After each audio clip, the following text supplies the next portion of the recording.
And we welcome you inside of the Panther Den, and we welcome you into the debut broadcast of the 2023-2024 basketball season. Much anticipated YouTube and Facebook Live broadcast of the Panthers and the East Henderson Eagles. George Young, Tony Christie, glad to be back with you for another season of Panther basketball here on the Franklin Panther Sports Network, YouTube and Facebook. It's the conference opener for both the Lady Panthers and the Panthers. Boys action tips off about 8 o'clock tonight. Tony, a lot of excitement. Yes. Conference season begins tonight. You've had a pre-conference schedule, non-conference schedule, very tough for the Lady Panthers, playing Raven County, playing Cherokee. Those two teams will definitely be at the top of their conference. Also, you took on Raven Gap, Kikuchi, private school that obviously each and every year has top talent. Right.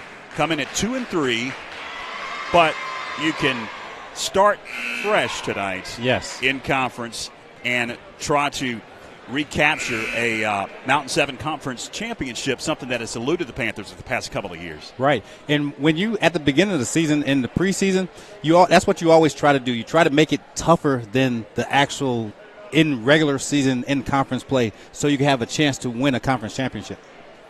We're about to have the national anthem here at the Panther Den, and we'll have the starting lineups introduced very, very shortly. Tonight's basketball action. Tonight, the Panthers host the Eagles from East Henderson. If you would please rise, if physically able, remove caps for the playing of the national anthem.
And now the starting lineup for our Eagles.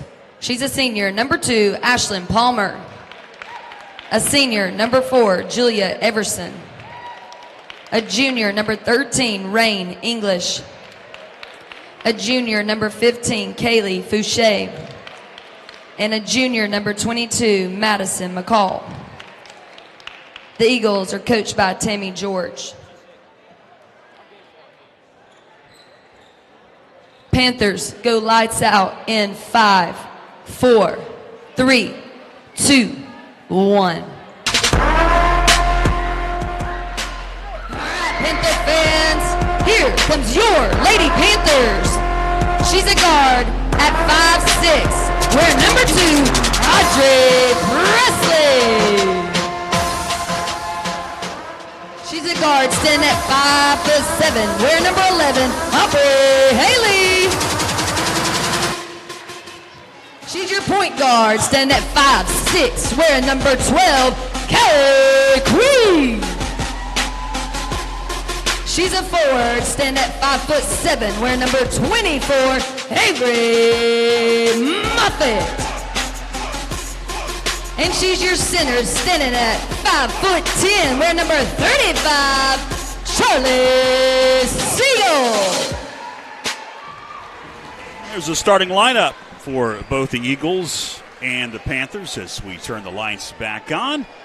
And we are ready for the Mountain 7 Conference slate for both teams to get underway.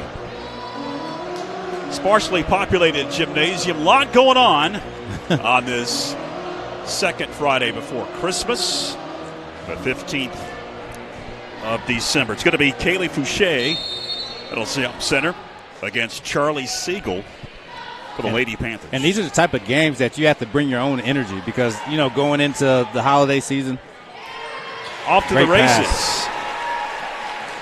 First bucket up and good. Audrey Presley and the Lady Panthers take an early lead and calls a steal. Underneath, pass is through the hands of the intended receiver for the Lady Panthers. That was Aubrey Haley, went through her hands. Nice steal by Callie Queen right there. Definitely, they have taken your advice early on here, Tony. Bring your own energy. Bring your own energy. I know Dabo Sweeney has the saying, bring your own guts. Yes. On tonight's Bring Your Own Energy, and it looks like early on the Lady Panthers definitely defensively are bringing the energy here. And another steal. Callie Queen will get the bucket and an early timeout just about 25 seconds into the first quarter. Coach Tammy George and the Lady Eagles want to talk things over. Here's a steal here. Intercepted the pass. Did Callie Queen, and she puts the bucket up and good. The Lady Eagles of East Henderson coming at 4-2. Last played Wednesday night against Inca and lost 50-39. They had defeated the Sugar Jets back on December the 6th, 47-45, a 2-point win. And then back on the 12th, defeated Chase 31-24. Very low-scoring ball games for the Lady Eagles early on. And some low-scoring affairs for the Lady Panthers as well. We'll talk about the season so far as Coach Scott Hartbarger brings his bunch in at 2-3. Another turnover. Was it 4? Yes. Consecutive turnovers for the Lady Eagles. It'll be Callie Queen. That'll bring it up. She'll have it. Kicks it into the corner. And the Lady Eagles started off in a 1-3-1 zone. That's going to be a steal for the Lady Eagles as Moffitt was caught in the corner. And she turned it over. Up top. Good block. It's going to be blocked. 3-ball attempted by Palmer. And coast to coast. Off the glass, it's Presley. 4 points early for Audrey Presley. And another steal. Great steal by Callie again. Baseline fighting for position. They'll kick it back out. 3 off the mark. And the Lady Eagles will come out with it. I'm going to slow it down here as Ashlyn Palmer, senior point guard, brings it up. She gives it up. Another steal. It's into the hands of Callie Queen. And then she gets her pocket picked. Got to feed it up court. Off the glass and good. It's Haley Fouché, the junior, the center for Coach Tammy George. Gets the scoring going for East Henderson. 6-2. Charlie Siegel gets double team, kicks it out. It's Callie Queen for 3. That one's off the mark. Rebound, Avery Moffitt. She can't get it to go. And the Eagles now will control it and start their offense. Just under 6 minutes left. 5:52 of the moving clock. Fouché underneath. That one wouldn't go. Didn't hit anything. Didn't even hit the rim. Callie Queen across that timeline for Coach Scott Hartbarger. Pass. Siegel underneath. Got to travel with it. Good entry pass there by Presley to see Siegel cutting.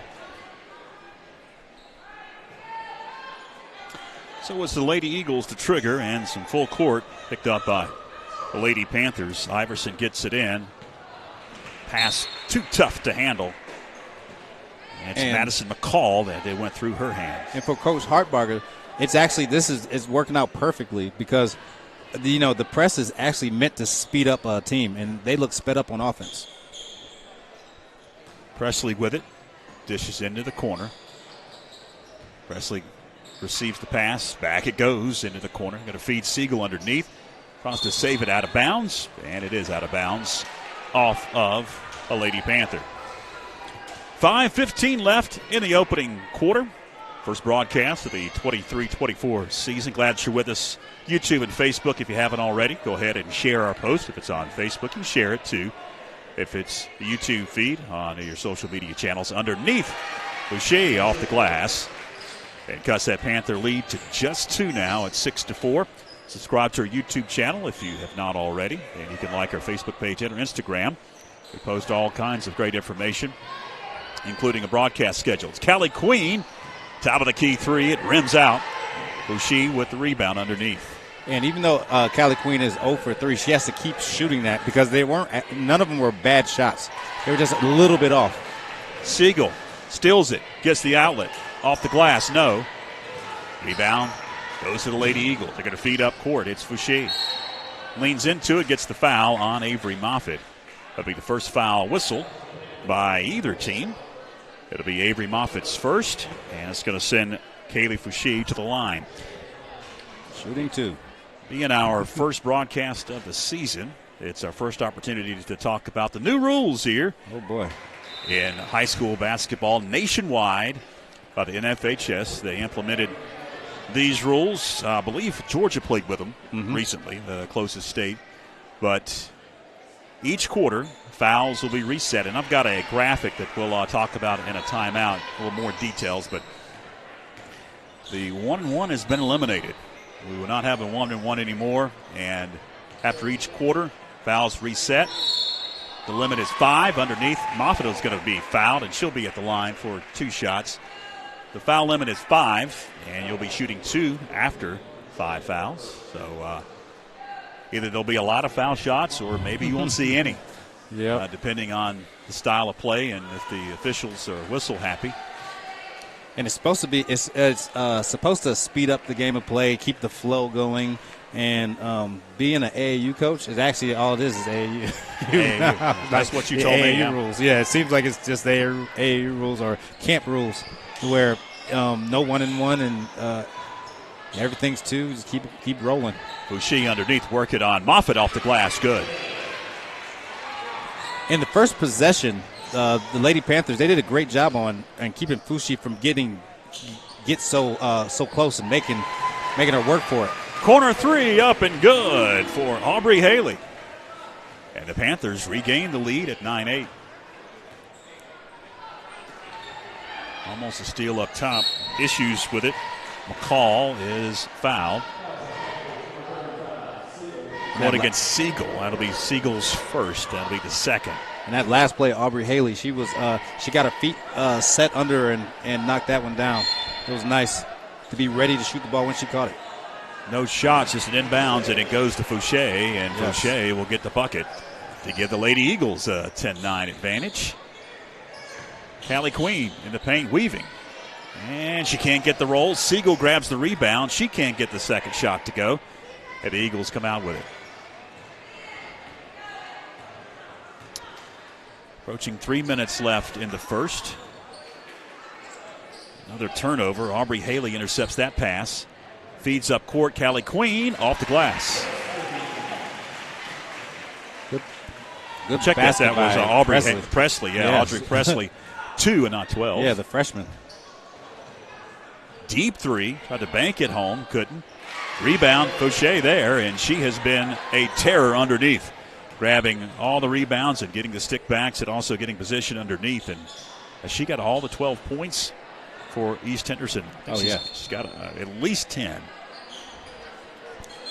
12-11 East Henderson on top as that one heads out of bounds.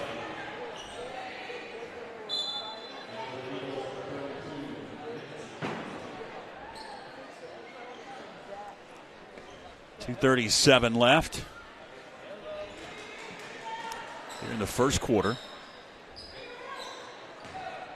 Callie Queen handles it, dishes underneath. Avery Moffitt open. Couldn't get it to go, got her own rebound.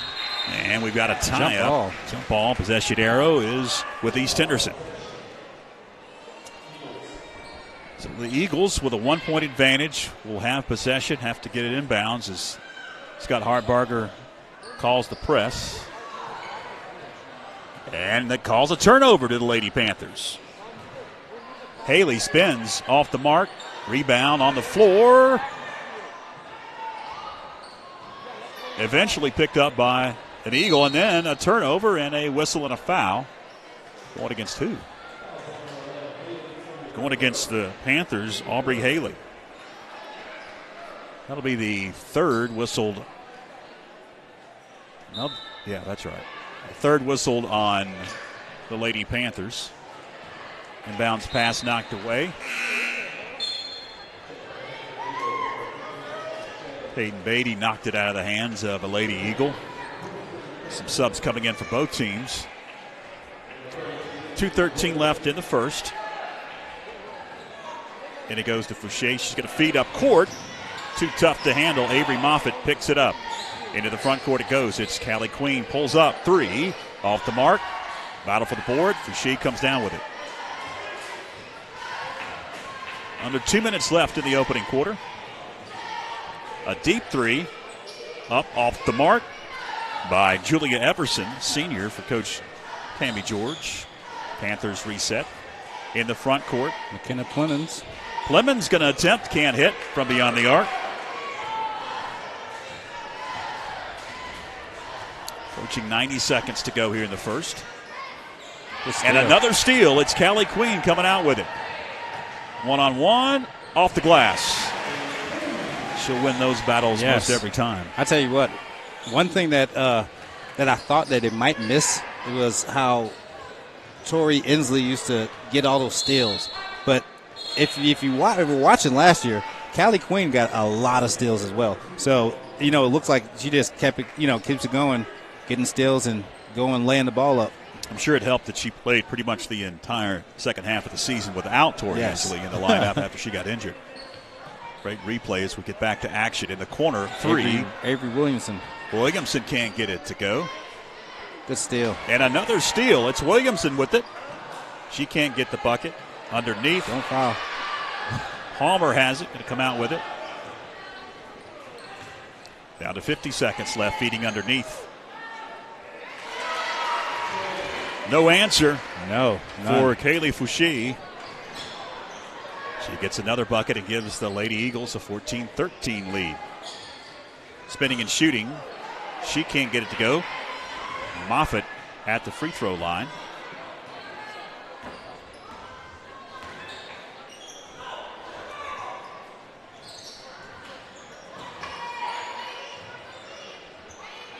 Oh.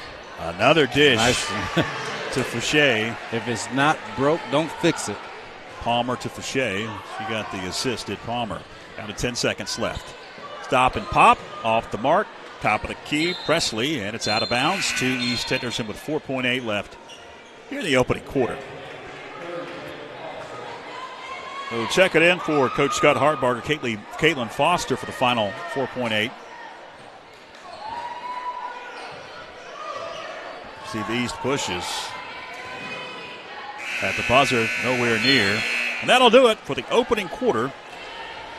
Here in the conference opener, 16-13. East Henderson with the lead as we take a break.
Welcome back. Second quarter just about set to begin at the Panther Den on a Friday night of hoops. Conference opener for both teams. East Henderson comes into tonight's contest at 4-2 after losing on Wednesday night to Inca rather. Panthers coming off a win last Friday against Hayesville. Siegel kicks it out. It's Callie Queen off the mark with the 3. And the Eagles Well, come down and slow it down. As it's Ashlyn Palmer who has pretty much handled the ball and run the point throughout. She brings it up.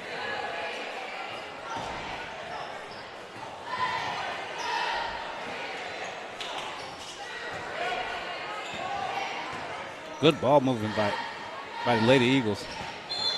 We got a whistle and a traveling violation on East Henderson.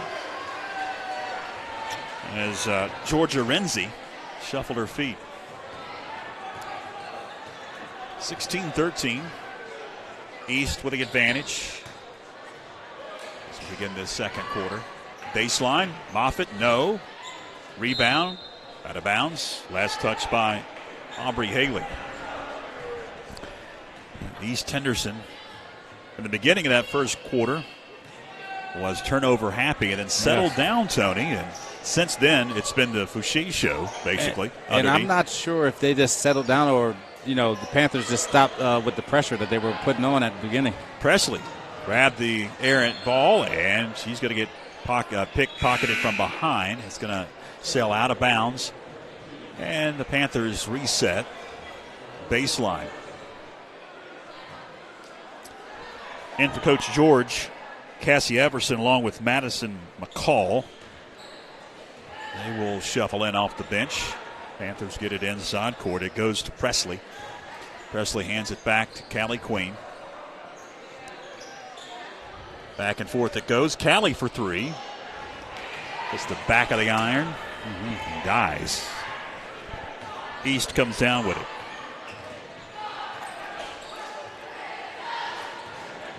And that's another steal. It's Callie Queen off the glass. She cuts that Eagle lead to just one.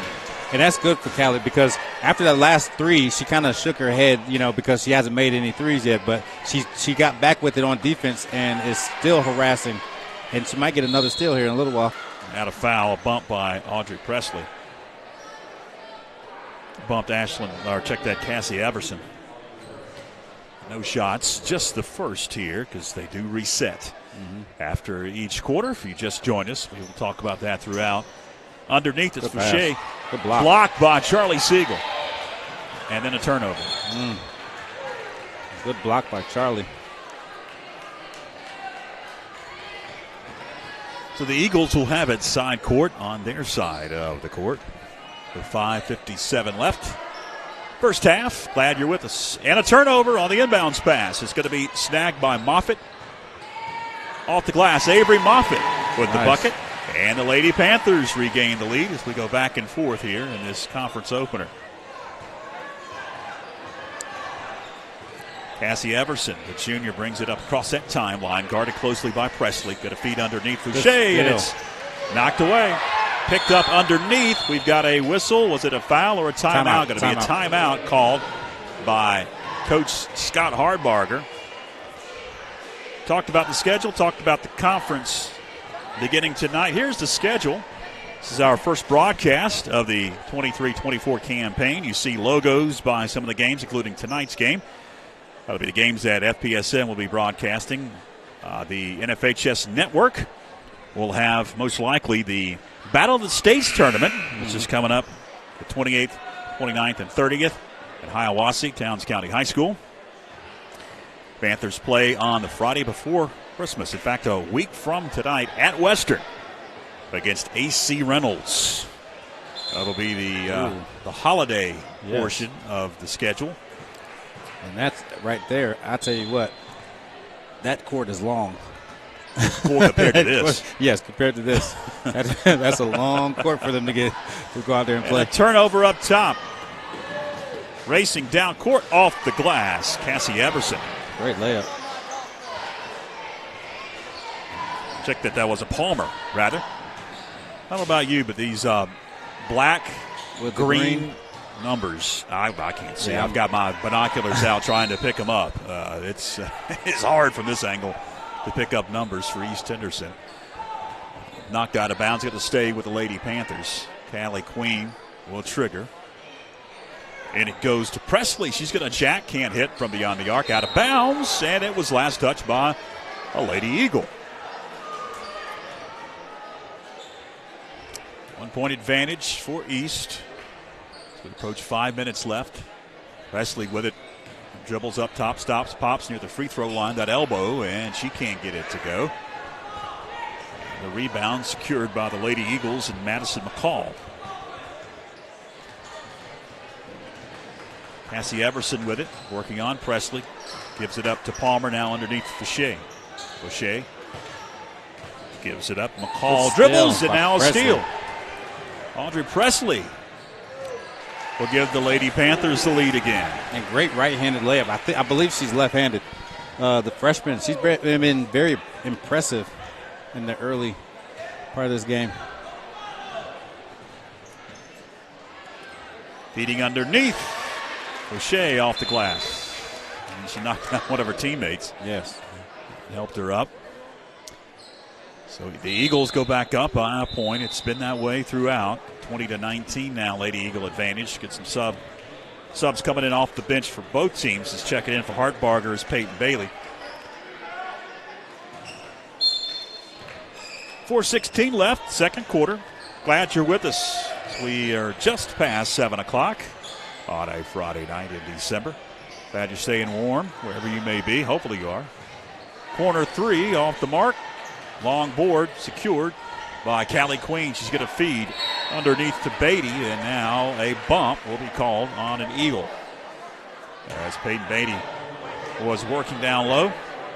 It'll be the first team foul on East Henderson, and that one's going against Rain English, her first. Dangerous pass secured. Callie Queen. Check that. Audrey Presley will get the three to go. Audrey Presley gives the Panthers a 2-point advantage after the trifecta, 22-20. Palmer's pass knocked away, getting in the passing lane, Peyton Beatty. Whistle and a timeout going to be called by Coach Scott Hartbarger. It'll be a 30-second timeout. First conference game of the 23-24 campaign, so all goose eggs in the conference side of the records here, but you can give an overall view of what's happening in the conference. West Henderson is undefeated, obviously has not played a conference game just like everybody else. Right. There's East Henderson at 4-2. Pisgah at 3-2. Smoky and Pisgah do battle tonight. Smoky comes in at 4-3. You see Franklin, Tuscola, and North Henderson. North, the bottom of the conference, 0-7. Coming into tonight's action. And you know that the early preseason, those games are, sometimes they're in tournaments and you're playing against teams that are in different classes. But once you get to conference play, that's when you really find out, where you're at. Yeah, you kind of know what to expect when you get into conference play. Everybody knows everybody. A turnover. It's going to go to the Panthers with a 2-point advantage. Under 3.5 left, second quarter. Up top, it's Callie Queen. She dribbles, gets open, flops, or she get hurt. Yeah, I think she got hurt. She landed on the ankle. Oh, man. She's going to have to hobble off. That's not good news. And I'm trying. Actually should have been a foul. Yeah, well, I was thinking the same. Yeah, because they're in all the leagues in a lot of high school and a lot of college games and things like that. There's that cylinder. You got to give them a chance to land, and that did not happen right there. So McKenna Plemons is going to check into the game for Callie Queen. She came down pretty awkwardly. Yeah, she shot her three, and then it was contested, but there was one of the defenders were just under her. Lynette Gibson taking a look at her. Shot blocked in the lane. Cassie Everson's shot swatted away by Presley. Charlie Siegel underneath gets the pass, can't get the bucket to go. East Henderson now resets. Brings it up court as it's Cassie Everson. And they're going to say she went over and back. That'll be a turnover. Avery Moffitt checks back into the game. Charlie Siegel going to take a seat as they continue to work on Kelly Queen.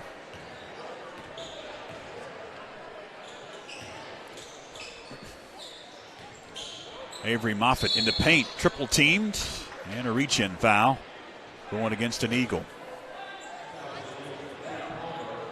One against Palmer. That's Ashlyn Palmer's first, just the second foul whistled on East Henderson. No shots here. Feet underneath. Another whistle, another foul coming up as Avery Moffitt will be at the line. Shot no good. She'll shoot 2 here. 2:31 left in the second. Both teams have kind of struggled to score in the half court. They need to make sure that they try to get out and run. Especially like the Lady Panthers. They look good when they're pushing the ball and getting the early offense. Gets the second one to go, does Avery Moffitt. The Eagles bring it up, trailing 23-20. Another turnover. Coming up court, it's McKenna Plemons. She kicks it into the corner. Shot off the mark. Offensive rebound, Peyton Beatty. She couldn't get it to go. Had a fight for the board. East going to come out with it. Approaching 2 minutes to go. First half. Pass in the corner, knocked away. Getting in the passing lane was Aubrey Haley for the Lady Panthers. Exactly 2 minutes left here. Feet underneath, it's Fouché. Fouché, I tell you what, they figured it out. Get it to her, and she knows how to make layups. And she's actually posting in the paint for most of those shots. Baseline, trapped is Haley. Going to get it out of there into the hands of Clemens. Her shot wouldn't go in the paint. And on the rebound, a tie-up. Possession arrow is with East Henderson. 1 point advantage. That's the way it's been throughout. And so the Lady Panthers, they just have to do their work early on Fouché. They have to make it hard for her to catch it. Right now, she's just standing on the paint, with a foot in the paint. You got to make it where she's catching it way further than she is. Avery Moffitt able to knock that pass away as they were feeding Fouché. That was a good job. Clemens Avery wouldn't go from beyond the arc. Fouché grabbed the rebound. Yeah, you're right. It was a fantastic play. Because Fouché's been, I think she has most of their points. And look where she's in the paint again. High pass off the hands of Fouché.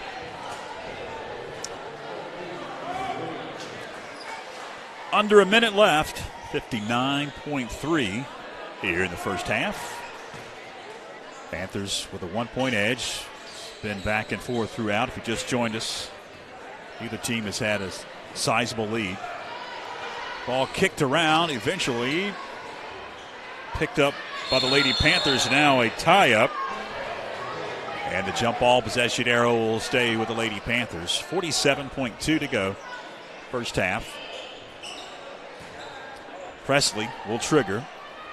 Into the corner it goes. Now feeding underneath. Moffitt gets position, can't get it to go. Got her own rebound, goes up, gets fouled. It'll go against Fouché. And it'll be Moffitt at the line to shoot 2. 4th team foul East. And just the first on Kaylee Fouché. And the first is up and good for Avery Moffitt. 2 point advantage. Trying to bank home the second offensive rebound. That was a quick whistle. And a jump ball after the rebound.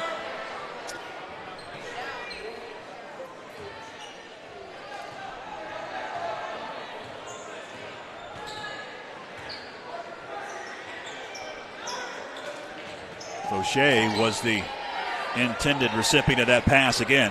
Moffitt able to knock it away. Just inside the arc. Wouldn't fall for Audrey Presley. The East brings it down and will most likely drain the final few seconds here. We're down to 13-12. We've got a whistle and an offensive foul underneath. Good job by Avery Moffitt the defense that she's playing on Fouché now is the correct. This is the correct way. She's being very physical and moving and getting around and switching the angle so that she can't catch the ball. In the corner, Plemons 3 off the mark. Rebound underneath Haley. She gets fouled with 1.4 seconds left. Check that. That's Beatty with the rebound. And it'll be Peyton Beatty at the line for 2 shots.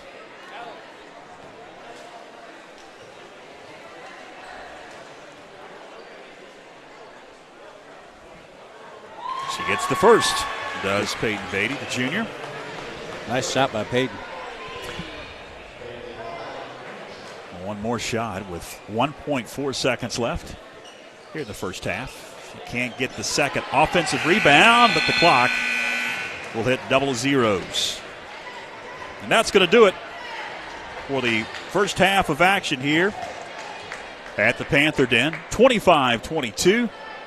Lady Panthers with a 3-point edge over the Lady Eagles of East Henderson. Coming up, fans, our chat with Coach Doug Plemons.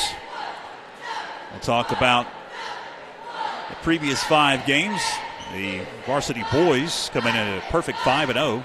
That game will tip about 10 minutes after the conclusion of this girls action. We'll talk about the season so far, talk about the East Henderson Eagles, tonight's opponent, here in just a few moments. So hang with us on YouTube Live and Facebook Live.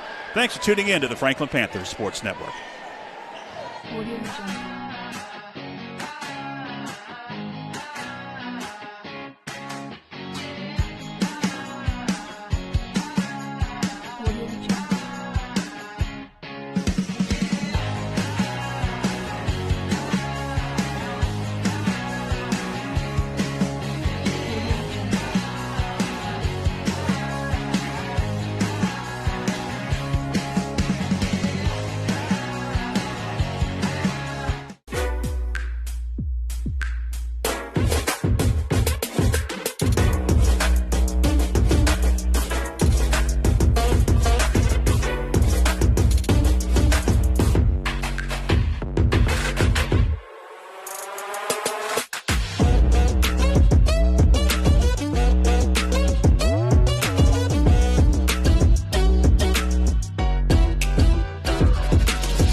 Hey fans, George Young, joined now by the head coach of the Panthers boys varsity. It's Doug Plemons, first broadcast of the 23-24 season. Good to catch up with you again. You guys are off to a fantastic start coming into tonight's conference opener at 5-0, and we were talking before we came on, Coach.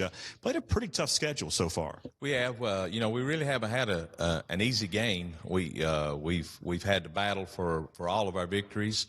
But we're hoping that that's going to make us, tested going into the conference schedule.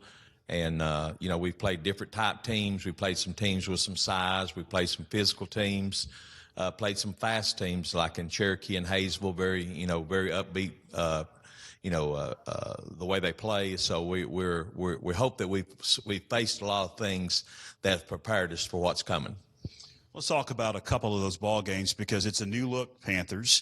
If you have not come out and seen them here at home or on the road, you'll see them tonight. Coach, you lost a lot from last year graduation-wise. You've got a mix of freshmen, sophomores, juniors, and a few seniors on the floor. Got a really dynamic lineup, I think. I've seen a couple of your ball games averaging over 70 points a game. It's up and down the floor.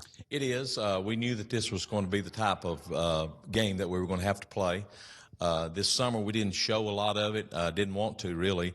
Didn't press a lot, but this year we've been able to play up tempo on both ends.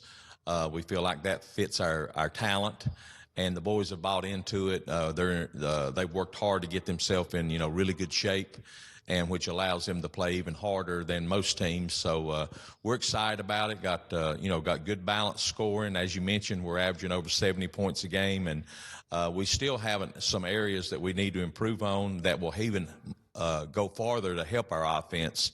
One is offensive rebounding, and we've got to get a little bit better. Even though we're small in size, sometimes offensive rebound comes down to quickness and the first person to the ball off the boards. And then I still think we can shoot a little bit better from the free throw line. In a couple of your ball games, you've gotten down early. I know specifically in the Cherokee game, you were down at the half and had a fantastic second half, and again scored over 70 points. And you're talking about that tough schedule. You've, as a coach, have got to be pleased to see that too.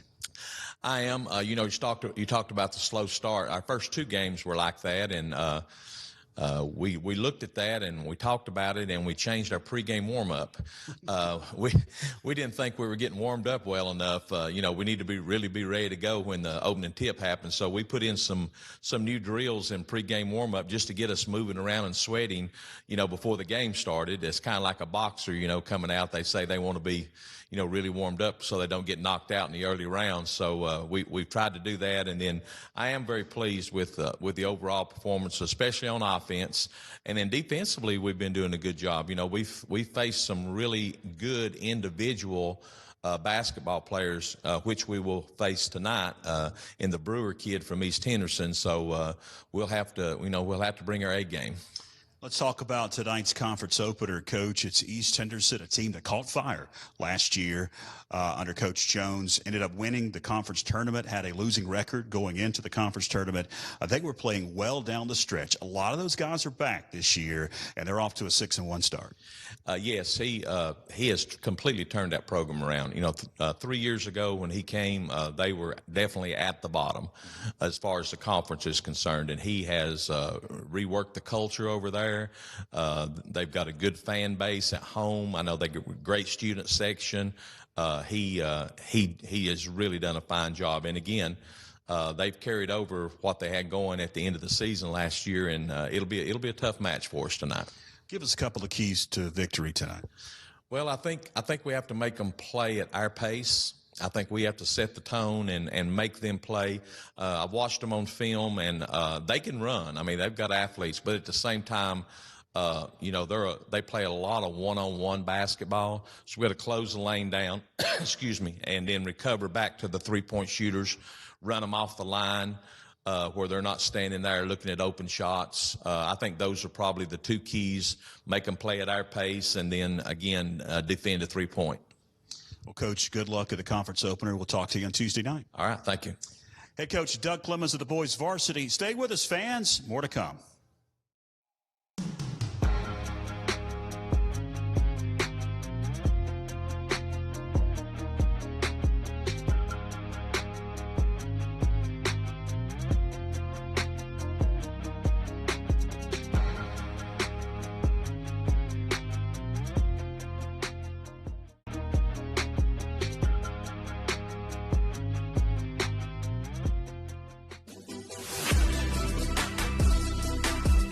My name is Brianna Caros. I'm a junior and I'm on the FHS cheer team.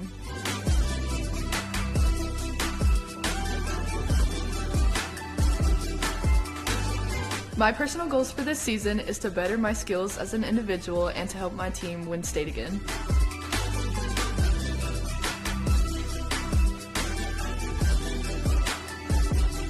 My plans after high school is to attend college for medical school, and if there is a cheer team, I would love to be on it if I can find a good program.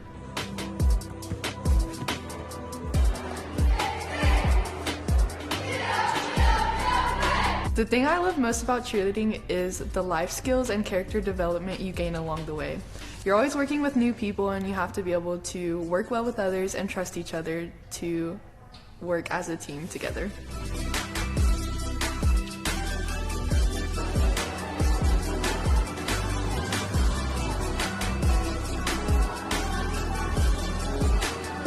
My advice to anyone looking into cheering is you have to be willing to take risks and get out of your comfort zone. You always have to practice outside of practice and put in the work to become a better athlete.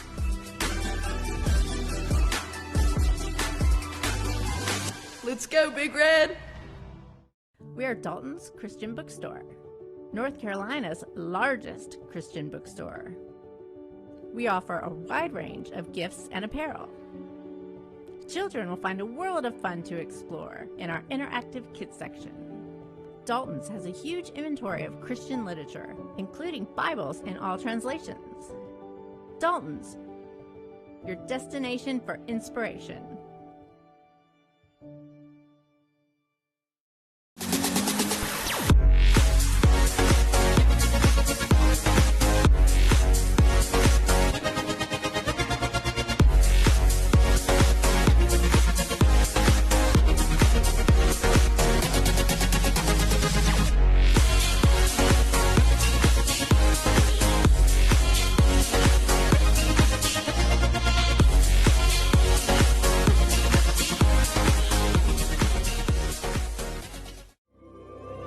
Join Backlot Cinema and the Blue Ridge Bartram Trail Conservancy for Walking with Bartram, a section hike of the Bartram Trail through Georgia and North Carolina.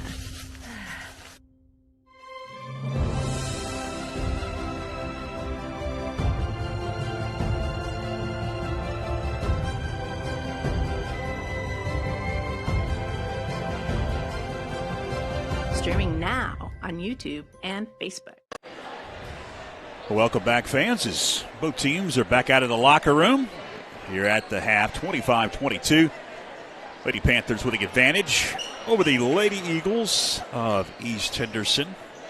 They've got 8 minutes up on the scoreboard, and we're just about ready to begin this third quarter.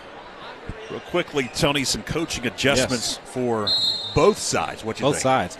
For East, they just have to make sure they handle the ball. They can take care of the ball.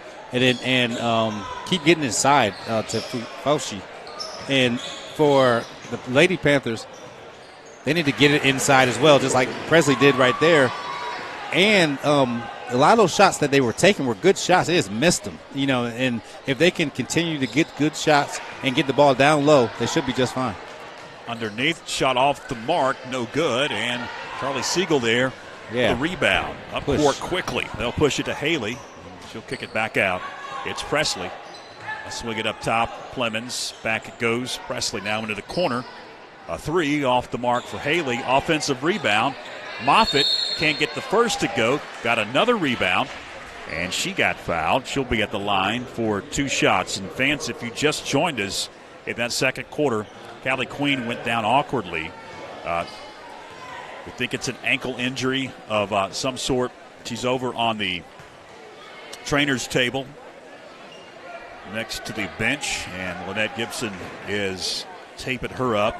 Don't know if we'll see her or not here in the second half. That's a good shot. Second one up and off the mark. So you've got a 3-year starter on the bench, and we've got a traveling violation on East Henderson as Ashlyn Palmer tried to put the brakes on and then traveled.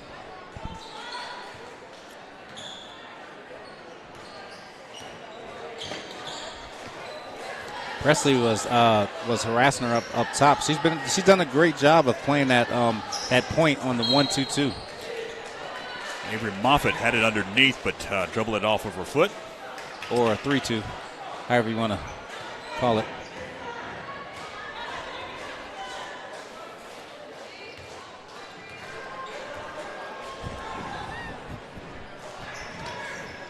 Underneath, pass is knocked away. Charlie Siegel got her big paw on it, knocked it out of bounds as she's working on. Fouché underneath is, if you just joined us too, Kaylee Fouché was the story for East Henderson underneath. And she's got it again, double teamed, goes up, gets fouled, and she'll be at the line. Will Kaylee Fouché. And the good thing that Fouché, what she does is she makes her position inside the paint. And that's like a big thing if you're a post player. And, like with this, new age basketball where everybody's a guard, most people don't understand that if someone can do that, they're very hard to guard. So on the defensive end, you just have to do your work early and make sure they can't get to that spot. Second shot, no good. Foul is on McKenna Clemens. Her first, team's first. And again, I know a lot of folks ate dinner, sat down on the couch, and realized that we were broadcasting tonight, maybe just tuned in as there's a turnover. This year, they had high school ball across the great United States of America.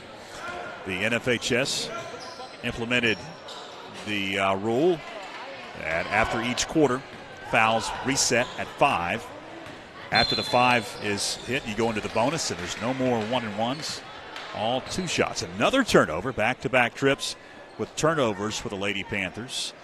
Scores remained at 27-23 for a while as we tick under 6 minutes left. It's Palmer that'll bring it across that timeline for Coach George and the East Henderson Eagles. We're glad that you are with us if you did just tune in. Fouché underneath, shot blocked. Good block by Charlie Siegel. Siegel able to swat that one away. That bullet pass is intercepted, and then we've got a collision. Or is it a foul? Going to be a reach-in foul on a Lady Panther. Is that on Avery Moffitt? Yes. Moffitt going to pick up her second. It's the second team foul on Franklin. Palmer throws it away. Teammate wasn't looking for the pass. Underneath, spinning and shooting. Presley, no, and the board to East Henderson.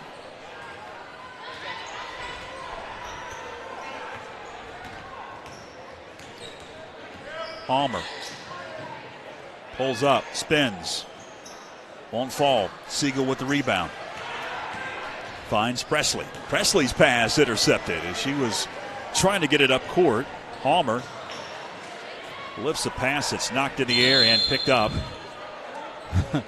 by the Lady Panthers. And we've got a whistle and a timeout called by Coach Scott Hardbarger. He wants to talk it over. Yes, he really wants to talk it over. He was animated on that timeout.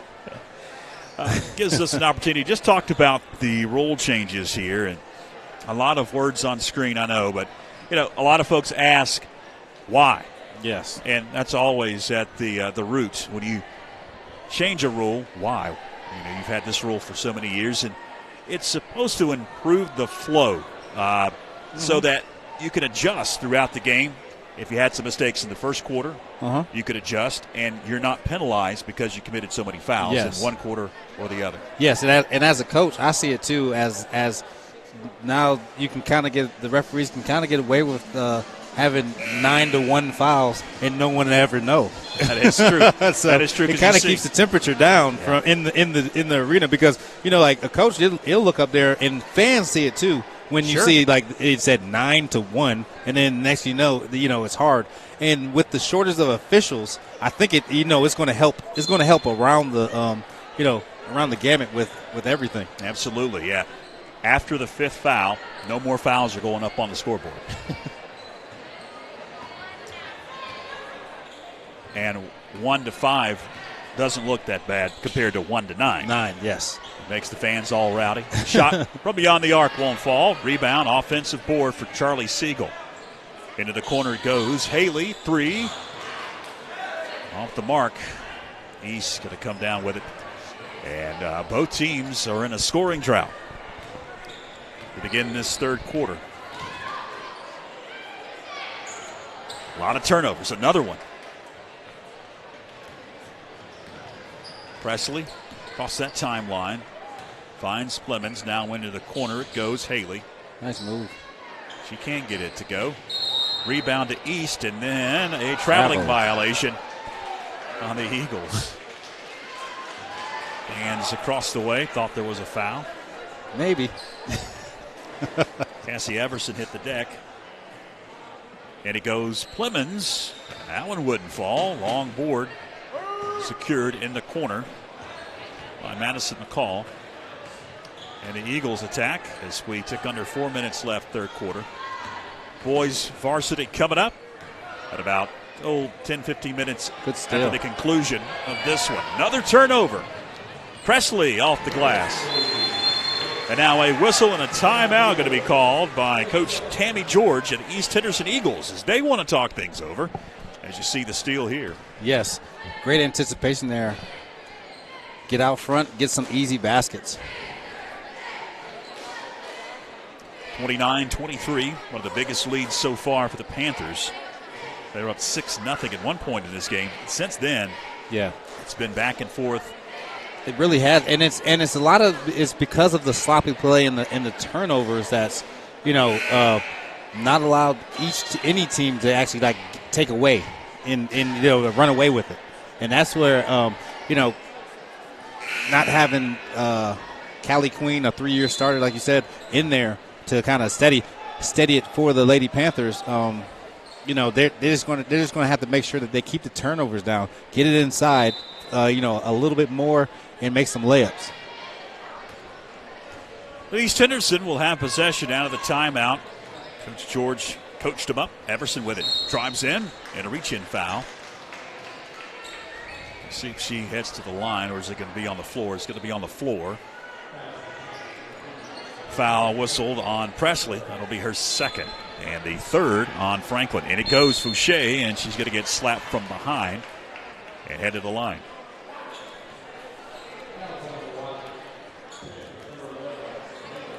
And that one's going against Aubrey Haley. That's her second. Fourth on Franklin. Fouché at the line for 2 shots. And she can't hit the first. She'll get one more.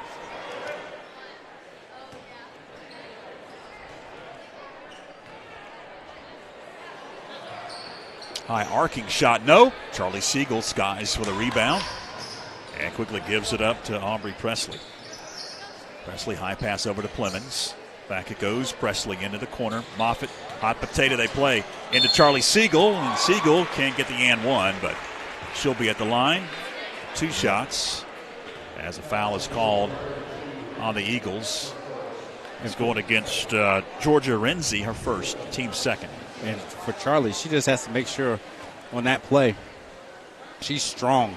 So if she actually puts her eyesight higher with the ball, she's going to make that layup and get fouled. Kyra Bass, freshman, checks in for East Henderson. Siegel, one more at the charity stripe. 3:13 to go here. As the shot was no good, Moffitt hit the deck on the rebound. East controls it. Pass knocked away, back into the hands of Everson. Now another turnover, another reach-in foul going against East Henderson.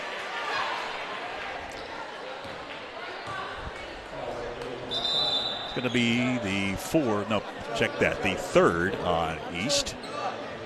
And that one's going against Kyra Bass. Just checked in, her first. 30-23. Panthers, one of their biggest leads of the night. Under 3 minutes left. East gone cold from the floor. Pass. Moffitt gets double teamed. Tries to get it back out. And was it saved? Yes, it was. Presley able to save it out of bounds off of an Eagle. That's right below us in our position. It's hard to see. We got a pretty good angle on our camera, though.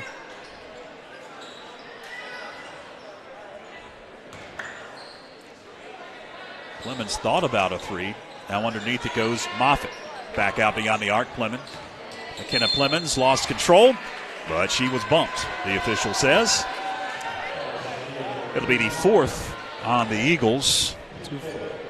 One more and will be in the bonus for either team as Franklin has 4 fouls. Rain English going to check in for Coach Tammy George of the East Henderson Eagles with 2:27 left here in the third. Top of the key it goes. Siegel quickly gives it up. Plemons 3 off the mark. Fight for the rebound. Jump ball. Possession arrow is to East Henderson. Yeah, some of these 3-point shots, if they, on the normal night, I know they probably make, more than this. So, they're getting good shots, just not going down right now.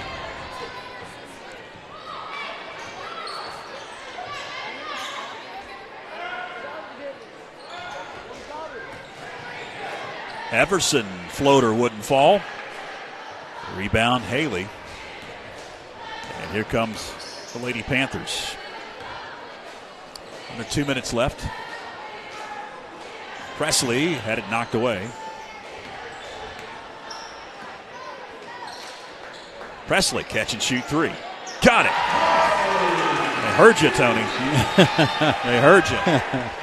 Yeah. You have to get them to start falling, and then start falling. Confidence grows. Correct. Defense starts getting a little better. Ball handling starts getting better. 10-point advantage, double-digit lead for the Lady Panthers. That is an air ball, top of the key 3 for Madison McCall.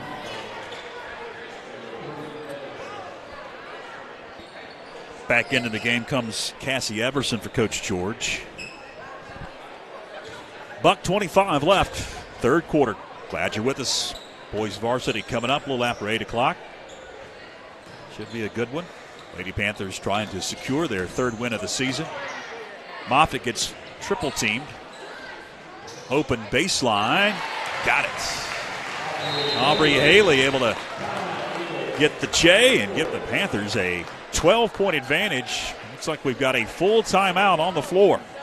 The East Henderson Eagles want to talk it over, so we'll take a quick break. Stay with us. In open space, Hanley at the 20, 15, 10, 5, touchdown. Davis hits one into right pretty well. Right fielder backpedaling. It's out of here.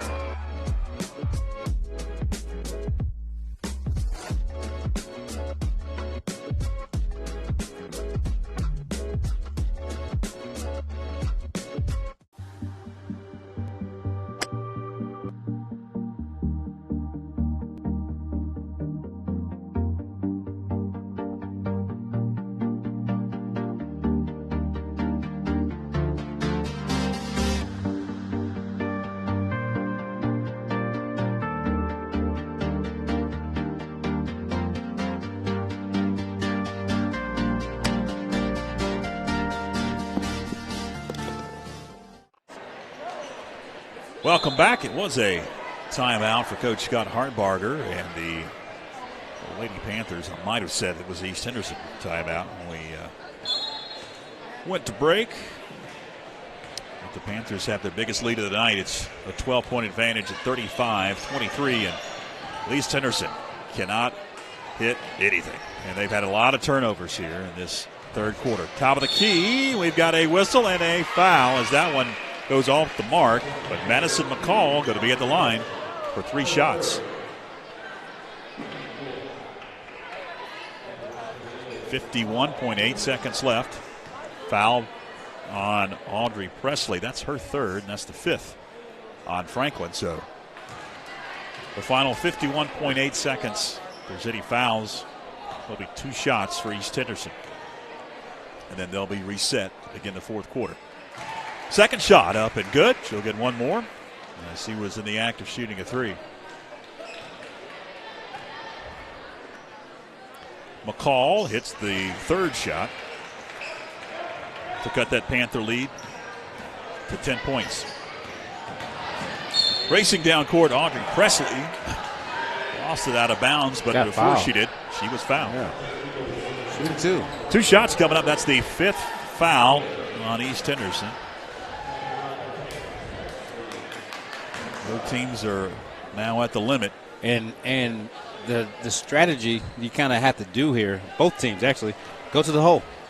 You know, make them foul you. You're shooting 2 every single time now. So just go to the hole. First shot up and good for Audrey Presley. Van's a freshman. Yes. Does not look like it. Second shot up and good. When she shoots and holds that follow through, it always looks like it's going in. Down to 40 seconds left. Everson dishes underneath Fouché. Fouché with a bucket. Back to 10-point advantage. 27 seconds left. Presley leans into one underneath off the glass. I think they're going to go throw it to Fouché. Just I will put some money on that. Down to 15. Everson feeds Fouché. Kicks it back out beyond the arc. Down to 7. Down to 6. Traveling in the paint. Shot wouldn't go. Everson. And that'll do it. 3 quarters in the books. 39-27. A 12-point advantage for the Lady Panthers. As we head to break, stay with us. Fourth quarter coming up, fans.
Fourth quarter just about ready to begin. 8 minutes up on that scoreboard.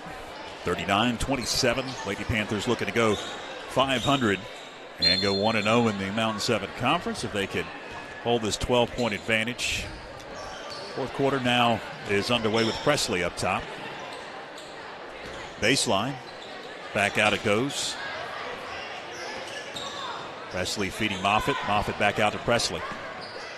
And it goes back into Avery. Moffitt spins, shoots, wouldn't go. And the board picked up by McCall. Most impressive thing about that third quarter, Tony, I believe, is the fact that Callie Queen was injured in the second quarter.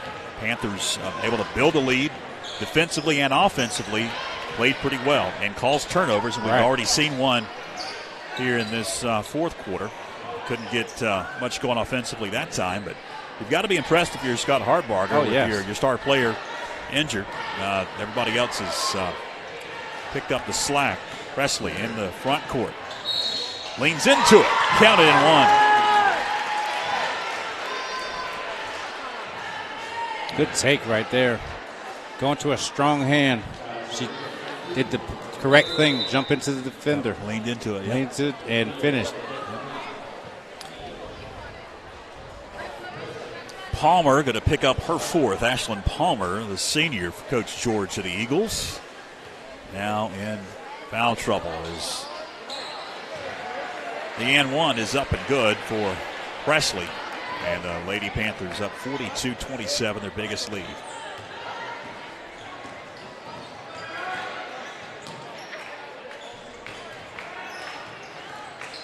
Almost another turnover.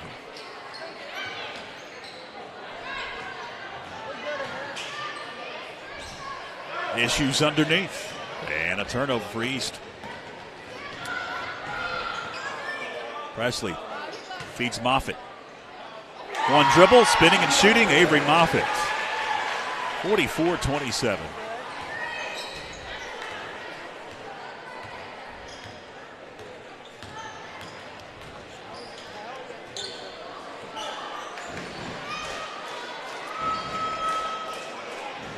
Open J is good for Madison McCall. Junior power forward, Coach Tammy George cuts into the Panther lead 44-29 and 15. Long rainbow shot from the corner. Foot was on the line. Wouldn't fall. Panthers able to grab the offensive rebound. Charlie Siegel in the paint falls down, and East comes out with it. The collision is Bass collides with Clemens. Good charge. And it's going to be Bass that picks up the offensive foul. Great anticipation by McKenna. Great down-the-line shot. Absolutely. She had her feet set, and that's the correct call.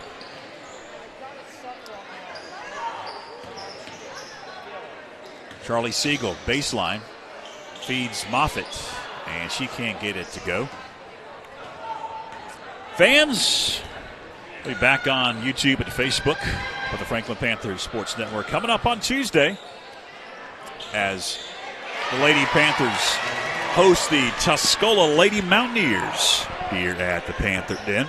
The final home game for about 3.5 weeks. We'll come out on Tuesday nights to see some Mountain 7 Conference basketball action. Going to be a full or a 30? He said it's going to be a 30-second timeout. So we'll keep it here. It's going to be a while before we talk to you again after Tuesday. Here's a schedule as the Panthers hit the road. I believe I counted 7 consecutive games on the road. The Towns County tournament on the 29th and 30th depends on who wins and who loses. Right.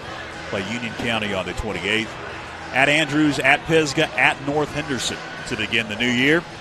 Headed back home on January 12th in the Battle of Cowie Mountain. Tuscola on Tuesday night. We'll have it here on the Franklin Panthers Sports Network. Our fantastic crew, including Christine and Logan. Logan up on one of our cameras. Christine also on one of our cameras, and Clinton, our executive producer, playing those fantastic replays. And we appreciate you tuning in tonight. George Young along with Tony Christie. Approaching 5 minutes left here in the ball game. The Panthers by 13. Out of the timeout, going to feed underneath. Beatty shot partially blocked. I was surprised that the Lady Panthers didn't just stand there, actually. O'Shea is going to get her shot blocked. And Charlie Siegel, they have decided we're going to put 3 girls underneath. Correct. And a triple teamer here in the second half. They can just move the ball around. She's still gotten some shots to go. Yes. But it's not been prolific like we saw in the first half. Avery Moffitt split a double team, came out with it, and whistled a foul on East Henderson. Second on East, and that's going against Kyra Bass. That'll be her second. And the third, I think I said the second, that's the third whistled on East. You have to watch the fouls because of the new rules. And already East close to the limit. That'll be another foul on East, now at 4, so 1 more to give. They're in the bonus from here on out. Bass going to pick up her third. And that was the one thing that I talked to Coach Plemons about, talked to some other coaches, and I'm going to give you the opportunity to talk about it. Yeah. Coach Christie, feet underneath. Moffitt to just fall on it, jump ball, possession arrow East. In-game strategies now with the new foul rules and not a 1-and-1 situation. You know what? You kind of do it the same, but you kind of have it makes the emphasis on getting to the basket and getting fouls like early, because that used to be a real big thing. If you can get, be aggressive, you can get to the 1-and-1, and you have a chance. Now, all you have to do is get to 5. If you can get to 5 every quarter, you have a chance to get some easy ones. You get 2 every single foul. Two opportunities. And that's wild. You're getting two shots. And this isn't foreign to a lot of the players who've got a traveling violation on Siegel. She went up and came back down with it. And also, it's not a strange rule to you, being an AAU coach. Right. Those are AAU rules. And a lot of these players play in the AAU. Yeah. So, leagues. For most of them, the players, nothing's changed really for them, because this is what they do during the summer, and they're doing it now in high school. But for the coaches are used to doing certain things, depending on how many fouls and this and that, and now for like there's a chance that this game for the last 3 minutes could be 2 shots for the Lady Panthers, and that's big, because all you do is just keep on going to the hole and keep on trying to get fouled. You don't have to shoot it. You don't have to shoot it because there's no shot clock, so you can just throw the ball around and just get fouled. And even if you hit 1 out of 2, yes, that's a win. Because nobody's getting a rebound and getting a free possession if you don't hit the front end of that 1-and-1. Yes. And they're just going to drain some clock. That's what I thought was going to happen. Haley swings it around. It's Moffitt spinning and shooting, and she can't get it to go. Fight for the rebound, and coming out with it, it's Haley in the corner. Got to save it. Finds Presley. Over to McKenna Plemons. Under 3 minutes left. They had hot potato with that 44-31 lead.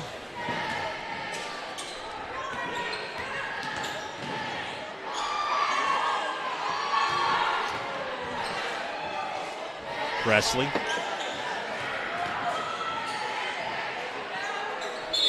Now we've got a traveling violation. That'll be a turnover. Did drain about 30, 35 seconds off the clock.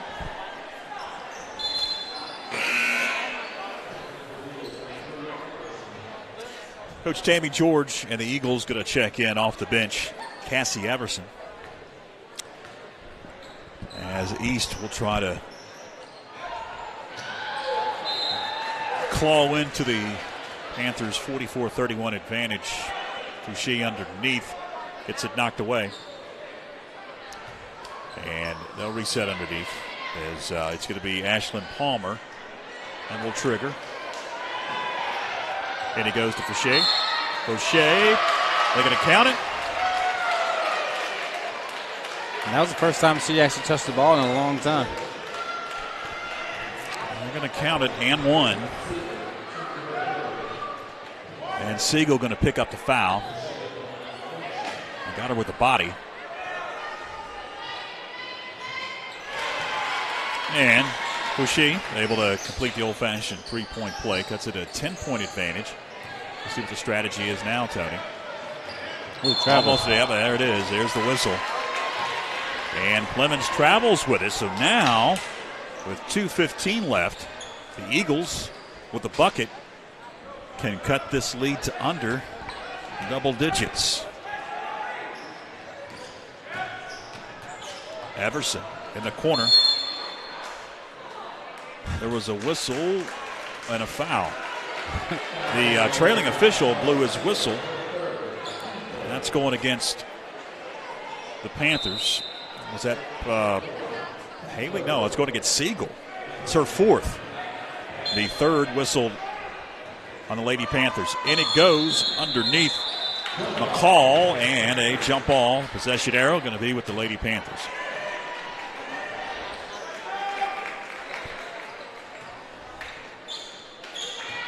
Approaching 2 minutes left.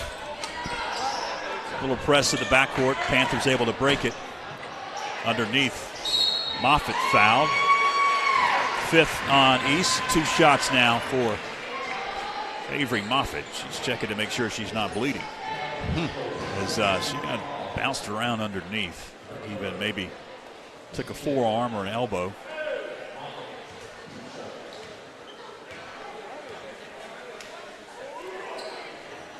And the first shot is up and good for Avery Moffitt. She'll get one more from the charity stripe.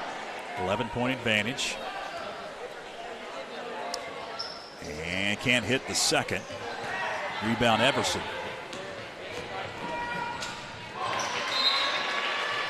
Throwing it away. It's Palmer. Out of bounds. Another turnover for East Henderson. East has extended their pressure up three-quarters court.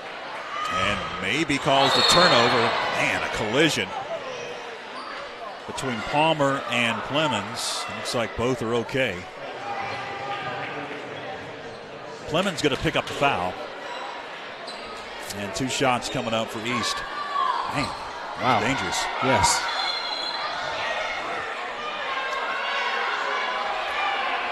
A lot of hollering. What's going on here? The officials are going to meet. So the fans don't understand that was actually a foul on McKenna Clemens. Yeah. Not on East. Yeah, it's not on East. Yeah. I said that. That was almost a backcourt violation. It looked like it was a backcourt. Approaching a minute and a half left. And McKenna Clemens gets a charge. Going to be an offensive foul going against East Henderson.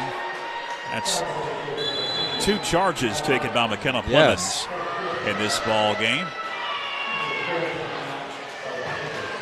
Got a timeout on the floor after the player control foul. Scott Hartbarger wants to talk it over. Up 45-34. Minute 34 left in the 4th quarter. The Panthers will be shooting 2 the remainder, and so will the East Henderson Eagles, as Franklin has committed 4 fouls, and East is over the limit with 5 fouls as we reset here with a minute 34 left.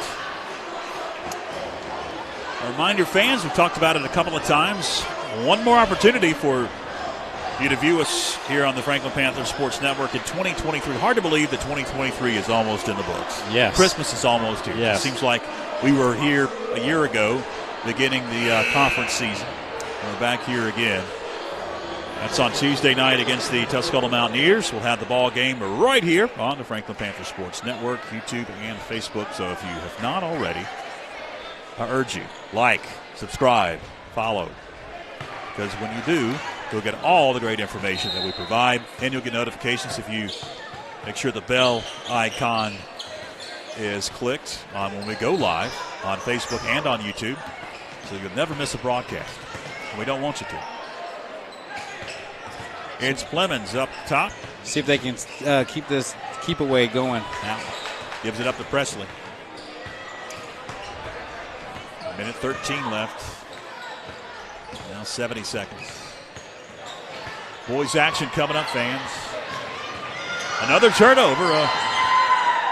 Pocket was picked. Everson couldn't control it underneath. Wild shot by, I think that was Haley. She couldn't get it to go. We're down to 52 seconds left. It'll be tough for East. Trailing by 11. A jack of 3. Well off the mark. Long board picked up by McCall, and she lost it. Ooh. Outlet pass. Off the glass. Good. Peyton Bailey gets into the scoring column late. Yeah, good pass right there by Presley. Presley's been very, very impressive today. McCall has it, and then a whistle and a timeout going to be called by Coach Tammy George and the East Henderson Eagles. 24.4 seconds left. Full timeout, so we'll take a quick one. Hang with us. In open space, Hanley at the 20, 15, 10, 5, touchdown. Davis hits one into right pretty well. Right fielder backpedaling. It's out of here.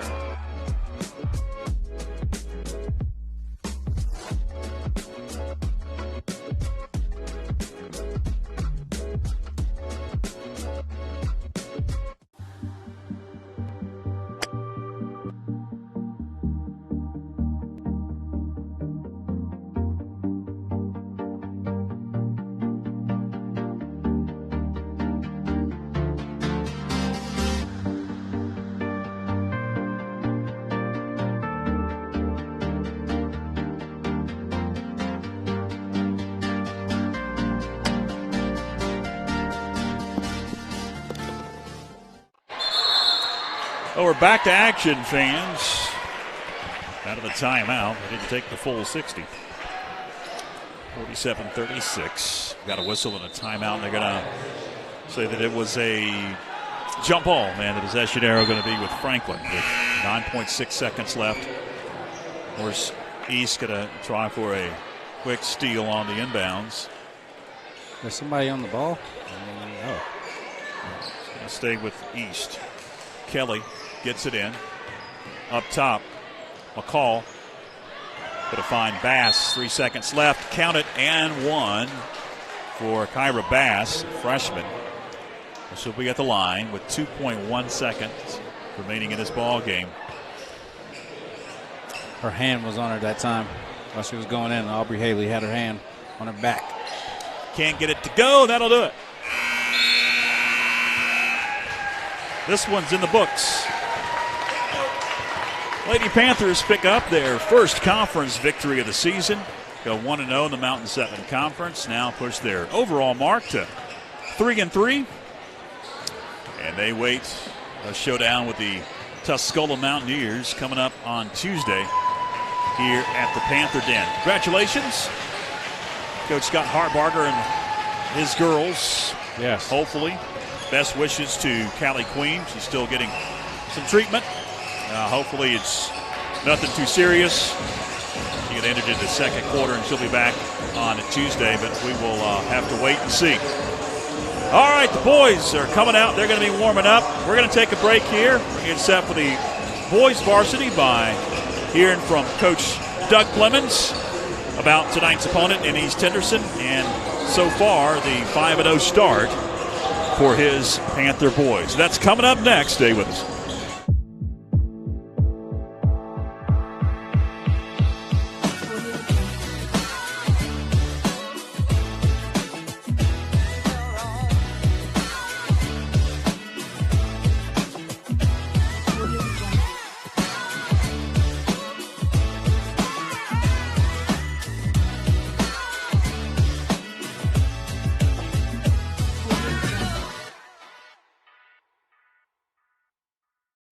Hey fans, George Young, joined now by the head coach Of the Panthers boys varsity, it's Doug Clemens, first broadcast of the 23-24 season. Good to catch up with you again. You guys are off to a fantastic start coming into tonight's conference opener at 5-0, and we were talking before we came on, Coach.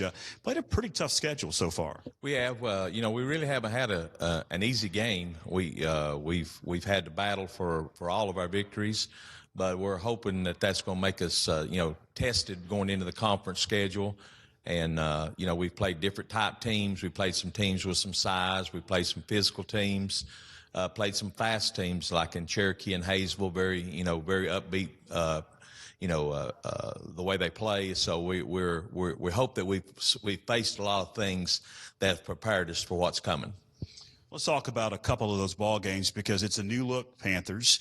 If you have not come out and seen them here at home or on the road, you'll see them tonight. Coach, you lost a lot from last year graduation-wise. You've got a mix of freshmen, sophomores, juniors, and a few seniors on the floor. Got a really dynamic lineup, I think. I've seen a couple of your ball games averaging over 70 points a game. It's up and down the floor.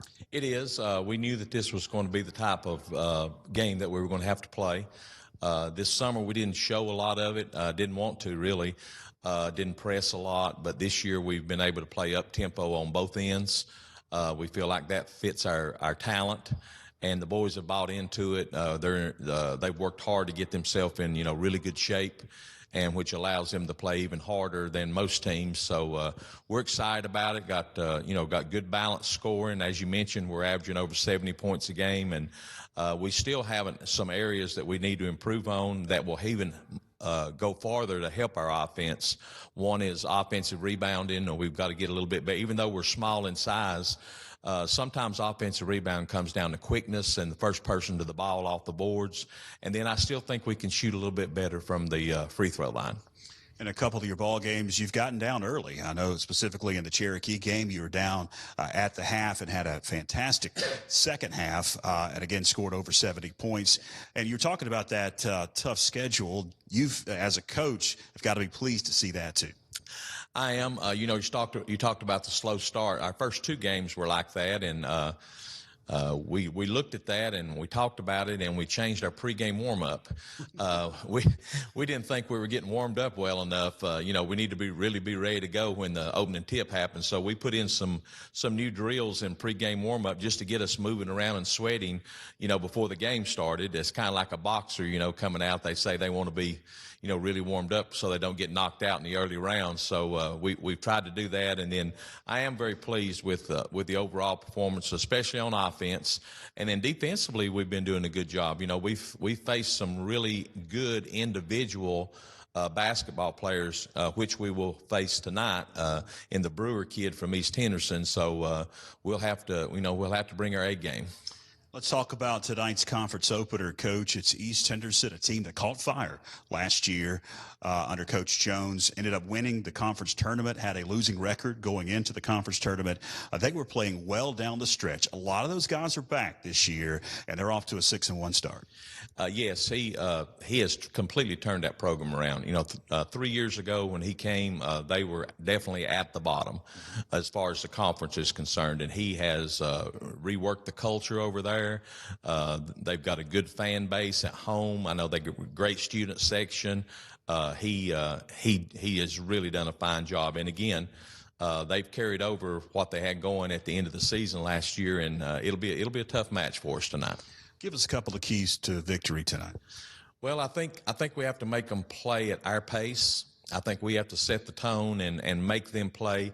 I've watched them on film, and they can run. I mean, they've got athletes, but at the same time, they play a lot of one-on-one basketball. So we got to close the lane down, excuse me, and then recover back to the three-point shooters, run them off the line where they're not standing there looking at open shots. I think those are probably the two keys: make them play at our pace, and then again defend a three-point. Well, Coach, good luck at the conference opener. We'll talk to you on Tuesday night. All right, thank you. Hey, Coach, Doug Clemens of the boys varsity. Stay with us, fans. More to come.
My name is Brianna Caros. I'm a junior and I'm on the FHS cheer team.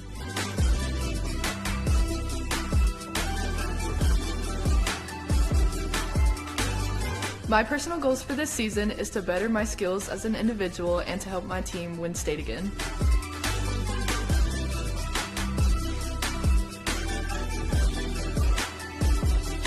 My plans after high school is to attend college for medical school, and if there is a cheer team, I would love to be on it if I can find a good program.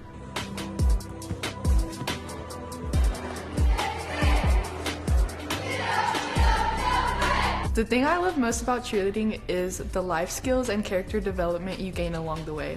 You're always working with new people and you have to be able to work well with others and trust each other to work as a team together.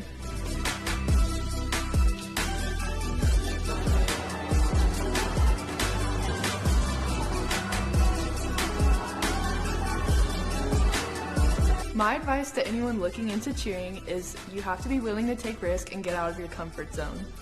You always have to practice outside of practice and put in the work to become a better athlete.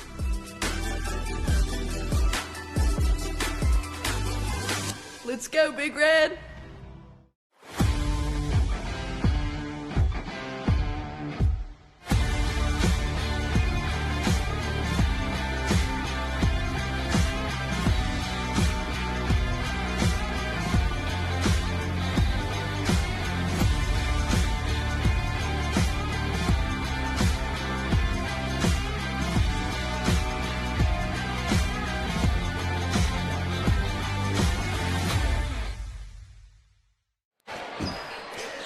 Welcome back, fans, as we get set for the tip-off of the boys' varsity, East Henderson and Franklin. George Young along with Tony Christie back with you. Both teams are getting their final warm-ups in here at the Den, and we'll get this one underway. The starting lineups coming up very, very shortly. The East Henderson Eagles come in at 6-1, and as you just heard me talking with Coach Doug Clemens in the pregame interview, this team in East last year caught fire, and they have taken that momentum from last year into this season. We're going to head down to our public address announcer for the starting lineups.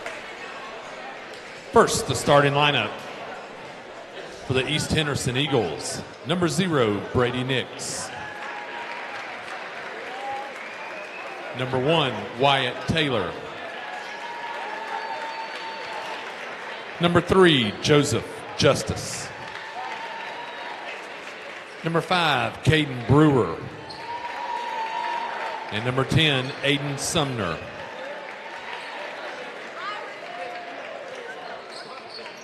Panthers go lights out in 5, 4, 3, 2, 1.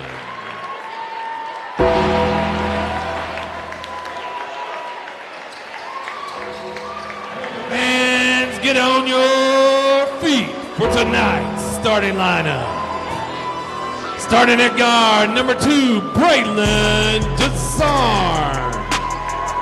At the other guard, number 3, Max McClure. At a forward, number 14, Noah Brannon. At a forward, number 23, William Rower. At the center position, number 34, big time, Jacob Gibson.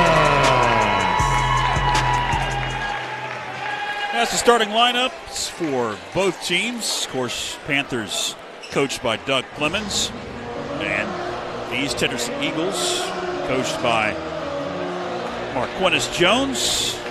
Fantastic season last year and winning the conference tournament. As I mentioned, yes. Tony, they have taken that momentum into this year and started 6-1, only lost to Inca. And Inca, in a powerhouse, made it deep into the playoffs the past couple of years. As we are just about ready. Now underway here at the Panther Den. High-flying action.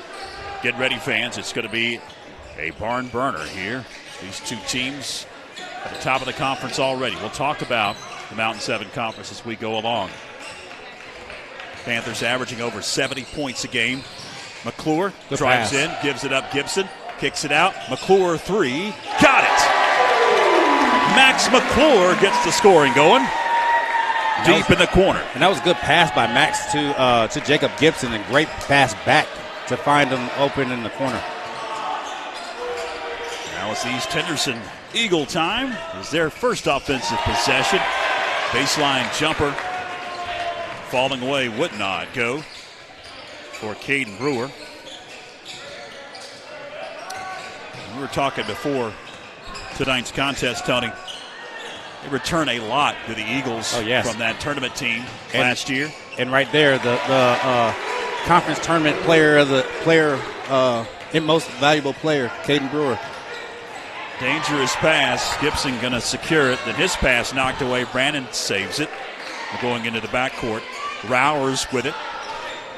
The freshman on the dribble is going to get called for an offensive foul. Jacob Gibson on that screen right there. Call it away from Rowers as he was attacking off of that screen.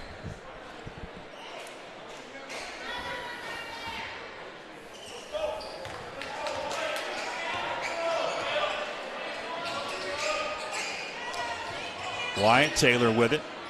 Kick it up top. Around the horn it goes. Over to 0. That's Brady Nix. Now it's Brewer. Out beyond the arc. Wanted to dish underneath. Swings it over to Taylor. Taylor on the dribble. Splits a double team to the hole. Off the glass.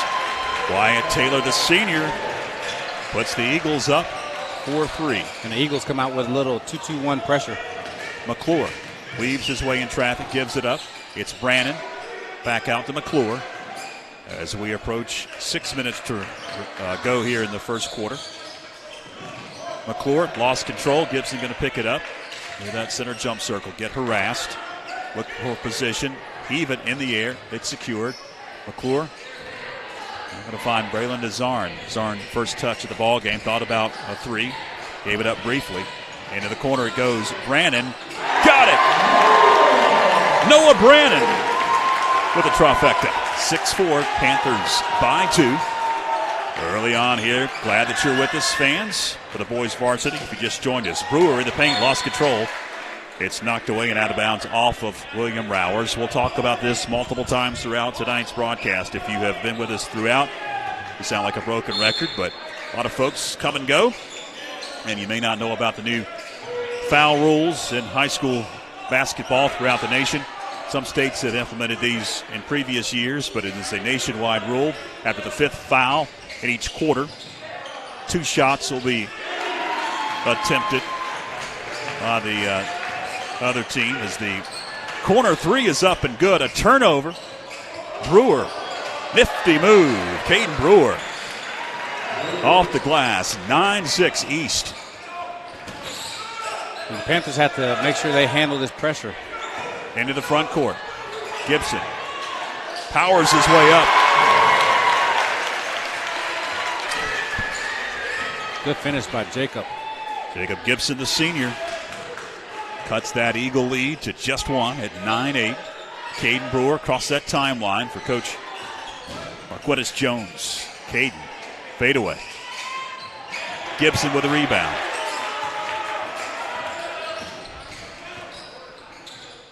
Rowers deep 3.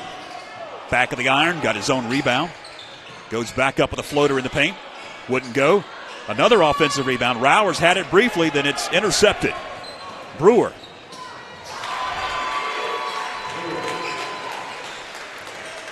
(11-8). Almost another steal. Taylor almost able to secure Good that pass. one. Gibson got it blocked. Brewer blocked it. Gibson got it back. Count it and 1. And he gave the too little sign, too, which was pretty good. We'll see if we caught that on no, the he definitely caught it. replay. Yes, look. There it is. Too little. I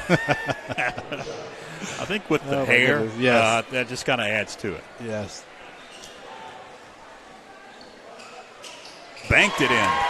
Foul, by the way, on Aiden Sumner, a senior. First foul for East. First foul on Sumner. 11 with 3:48 left. Brewer on the dribble.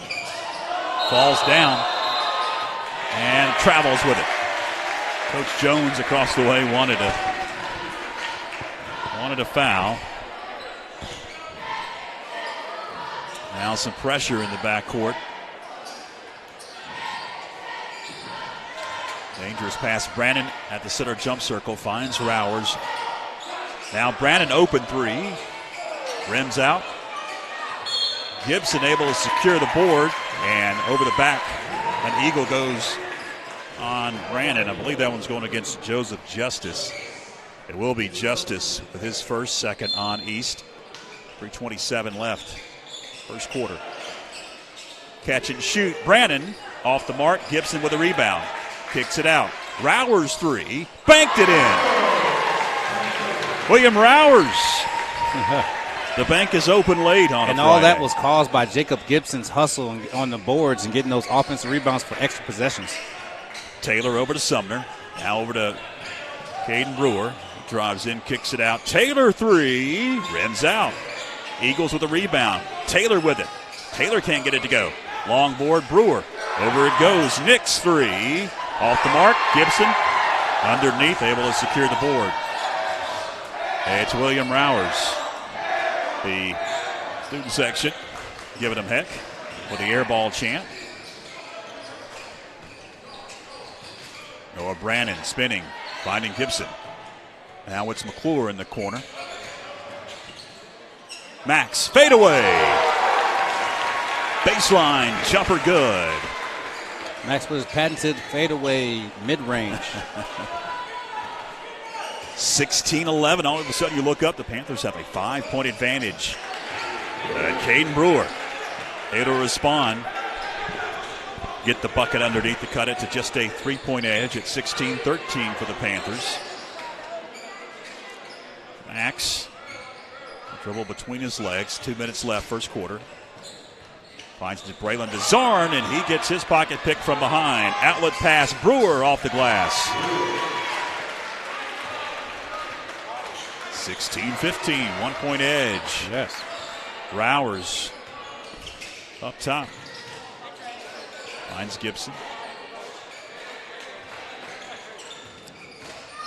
Now Max McClure. Again, another fadeaway, and can't get that one to go. Caden Brewer. No look pass. Taylor off the glass.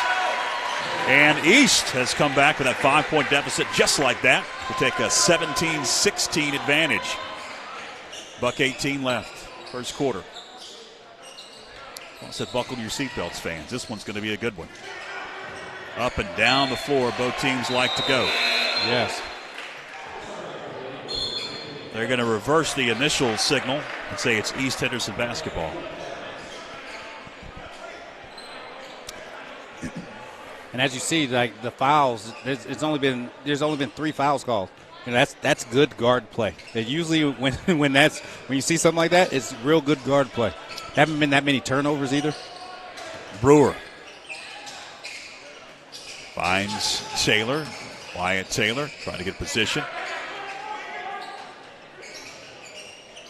Around the horn it goes.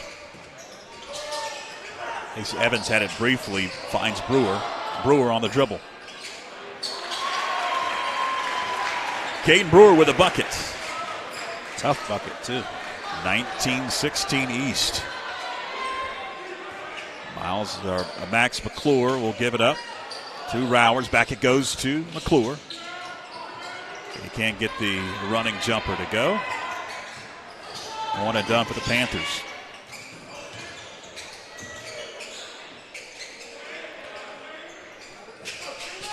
Taylor gets stopped in the paint. Kicks it out to Adams. We're down to 5 seconds. Riley Adams around Brewer. Brewer, did he get it off? They're going to wave it off. That'll do it. 1 quarter in the books. 19-16, East Henderson. After 8 minutes here at the Panther Den. Stay with us.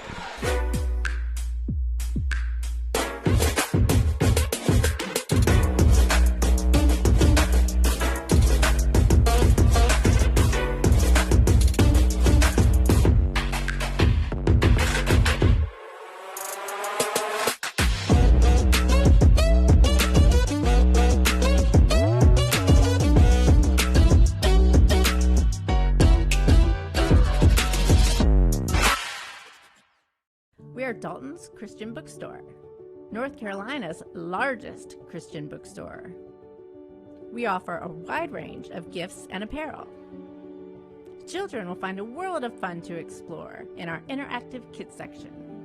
Dalton's has a huge inventory of Christian literature, including Bibles in all translations. Dalton's, your destination for inspiration.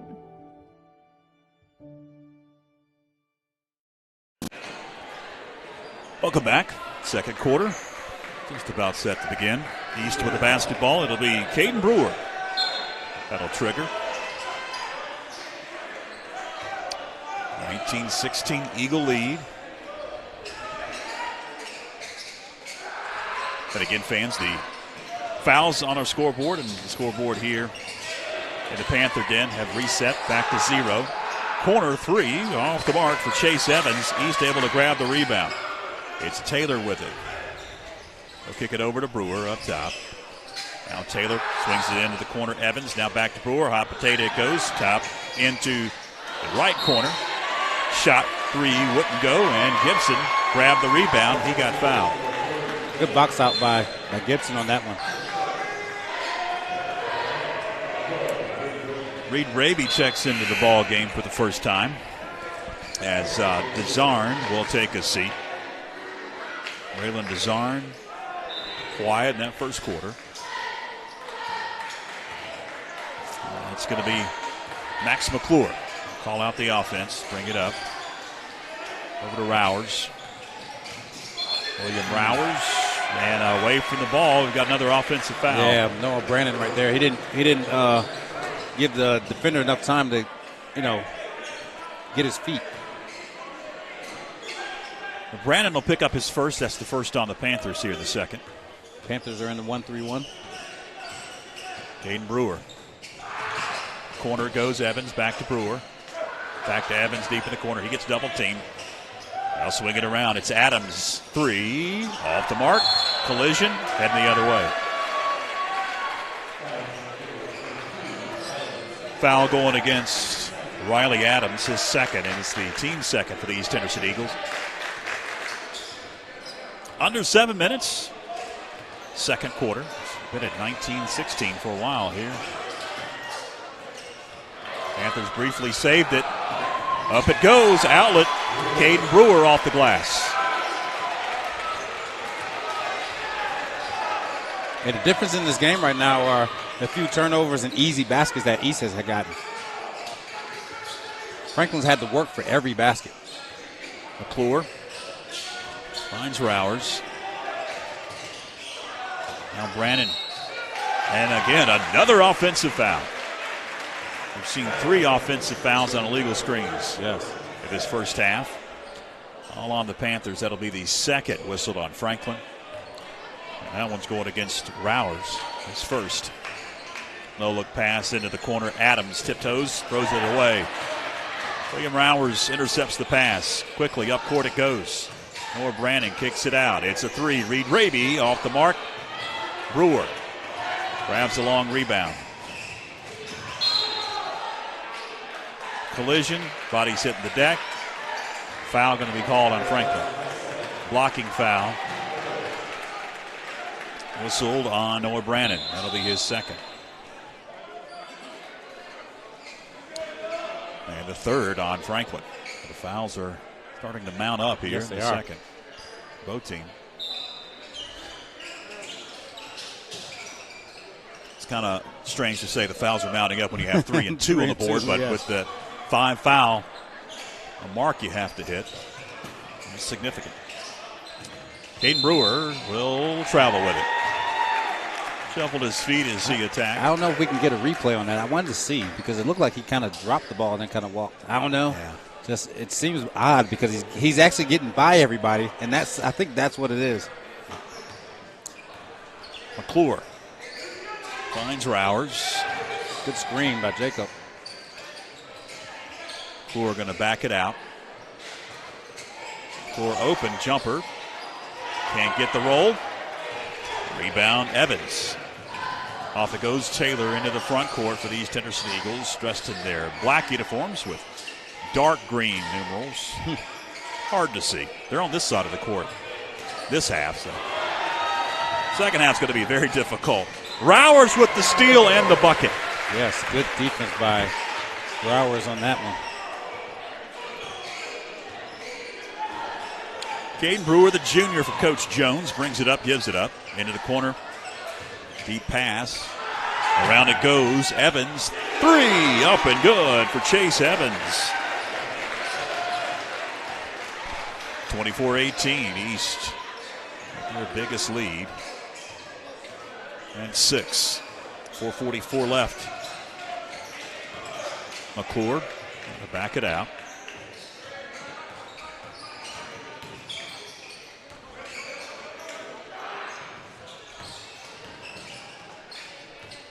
One thing that I've noticed early on here, Tony, not a lot of penetration. No. For the Panthers offensively. Another turnover and a lot of turnover. Evans underneath, he caught it, kick it out. Taylor thought about a three, drives in, nifty dribbling, can't get it to go. Offensive rebound, Evans powers up, a shot wouldn't go. Another offensive board, it's Brewer for three, and he got it. Caden Brewer extends that Eagle lead to 27-18, a 9-point advantage for the Eagles, and that's going to cause Coach Doug Clemens to call a timeout. Going to be a 30-second timeout. He wants to talk things over. We'll take a look at the schedule. We mentioned this a couple of times in the girls' ball game earlier tonight, but if you just joined us, here's the schedule. You'll see the live stream icons. If we are streaming the ball game, we will on Tuesday against Tuscola, and the Panthers go on a 7-game road trip, taking you into 2024. After Tuesday, the next broadcast here on YouTube and Facebook will not be until January 12th against the Smoky Mountain Mustangs. Towns County Tournament Battle of the States at Western on the Friday before Christmas, a week from tonight. Then you travel to Andrews, travel to Pisgah, travel to North Henderson before you're back here at the friendly confines of the, was it 84.5-foot court? Is that what it is, or 83? Yeah, it is 84. It's 84. 84 officially. 84 foot court. Yep. So Here when they go to Western, facility. that's 94. That's a little different. Yeah, a little different. Might need some oxygen. Rowers in the corner. Off balance shot wouldn't go. And Brewer there for the rebound. East Henderson by 9. Comes in at 6-1 to the East Henderson Eagles. Brewer swings it around. It's Adams. 3. Got it! And the Eagles have opened up a double-digit lead over the undefeated Panthers here at home with 3:24 left in the second. 30-18, 12-point advantage. The Panthers have really gone cold offensively, and I believe that's in large part to the defensive prowess of Coach Jones and the Eagles. They are bringing it to the Panthers as we've got some subs coming in. It's Attic Sutton for the first time. Coach Doug Clemens has checked in Sutton off the bench. McClure. McClure can't get the roll. Hervey with the rebound. Going to kick it out. Braylon DeZarn. 3 ball, no. Long board. Sutton had it briefly. Picked up by Taylor. Outlet pass. Chase Evans. 32-18. 14-point advantage now for the Eagles. And the biggest thing that East has been able to do is turn their defense into offense. And they create another turnover right there. 2:45 left in the second.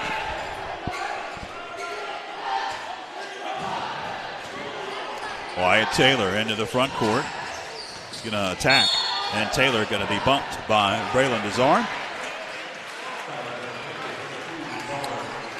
That'll be the fourth, on Franklin. So one more to give. One more. Braylon picks up his first. And it goes Adams.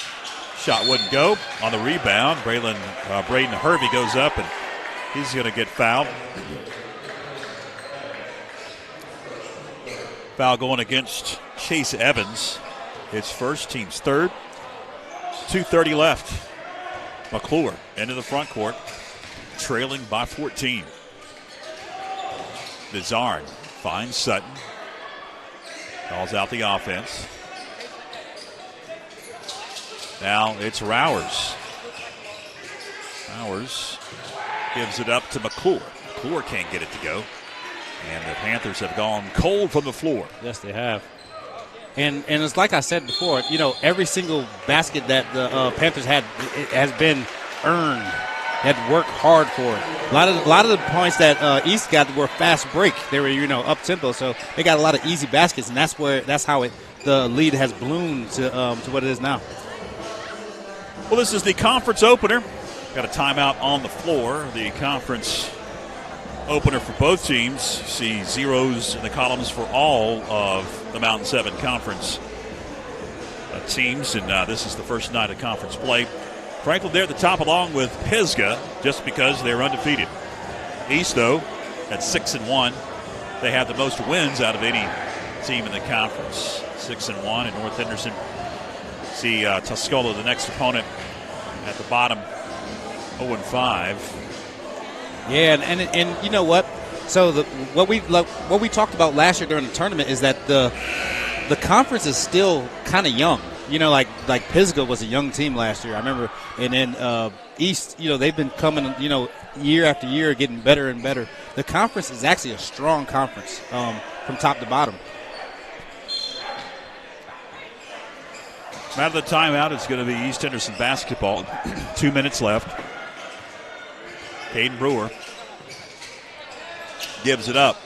That's a three. That rolls off, no good. Adams with the rebound.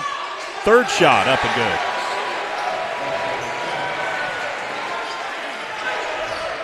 And East with their biggest lead. Yes. 34-18.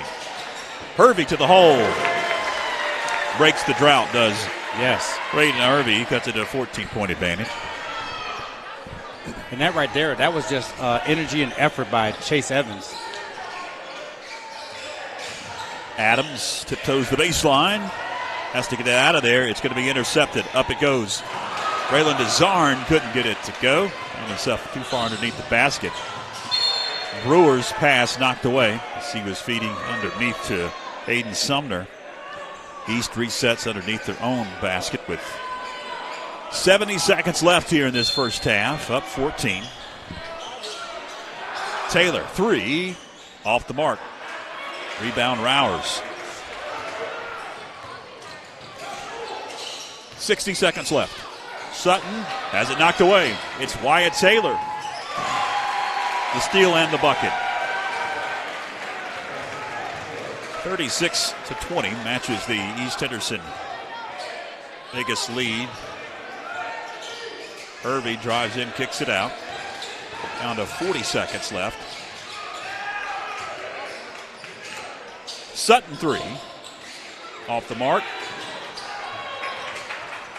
Fight for the board. McClure comes out with it. Rowers. Step back three. That's his shot. Yes.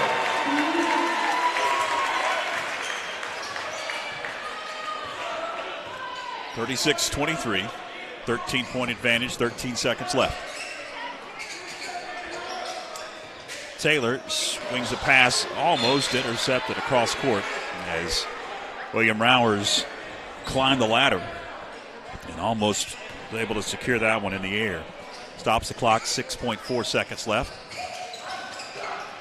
Adams, running jumper, no. Fight for the rebound, and that's going to do it for the first half.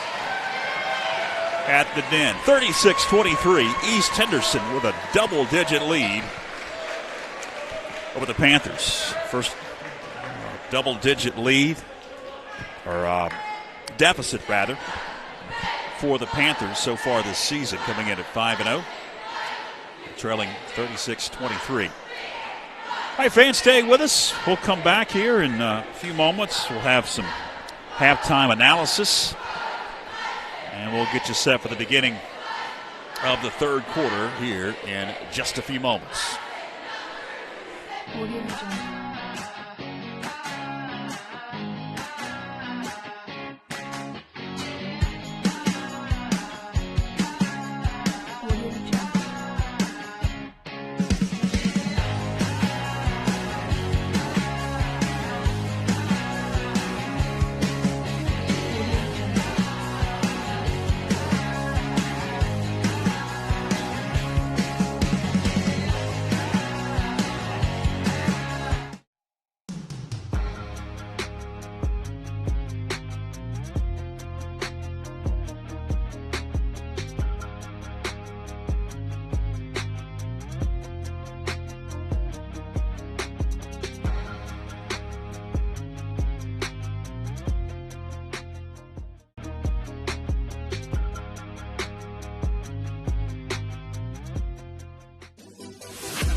My name is Brianna Caros. I'm a junior and I'm on the FHS cheer team.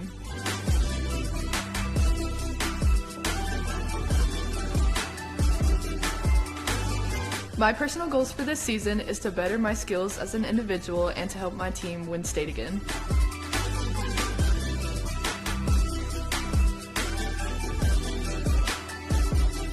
My plans after high school is to attend college for medical school, and if there is a cheer team, I would love to be on it if I can find a good program.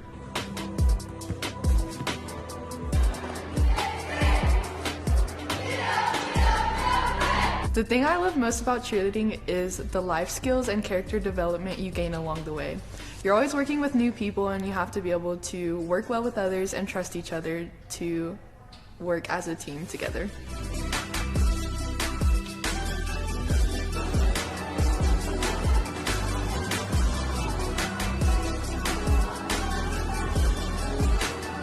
My advice to anyone looking into cheering is you have to be willing to take risks and get out of your comfort zone. You always have to practice outside of practice and put in the work to become a better athlete.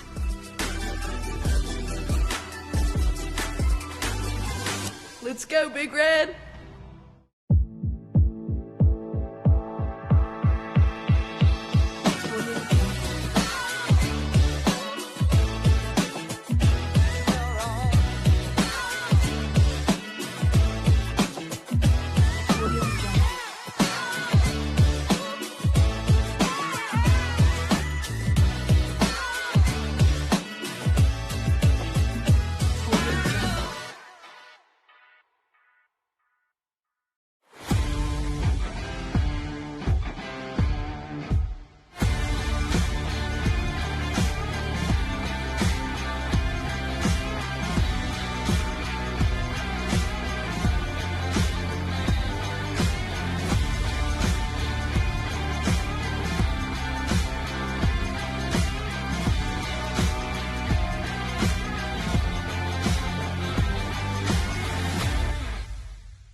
Welcome back, fans, as we are at the half of boys varsity. 36-23 is the score at the break. Glad that you are with us. George Young alongside Tony Christie. It was an exciting half of basketball. If you are a basketball purist, it was up and down the floor. You had players making plays. If you're a Panther fan, though, you are trailing by 13, 36-23, and two of your best players have been neutralized by East Henderson. Yes, they have. And all it is they came out and they made a commitment on defense when they came out, and then you can tell by how they've been going at, Miles McClure and Braylon Desarn and trying to take them out of the game as much as they can, and and Noah Brandon as well. Yeah. And so they've actually done a great job, a great game plan of what they were going to do against the Panthers on defense. And on the offensive end, the Panthers' half-court defense has actually been very good. East has just been able to get a lot of fast break points off of a turnover, or just sometimes just flat out beating the Panthers up the court.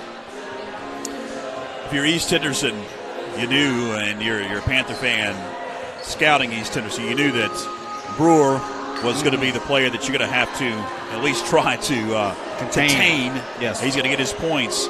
We saw that in the tournament. We mentioned it a couple of times.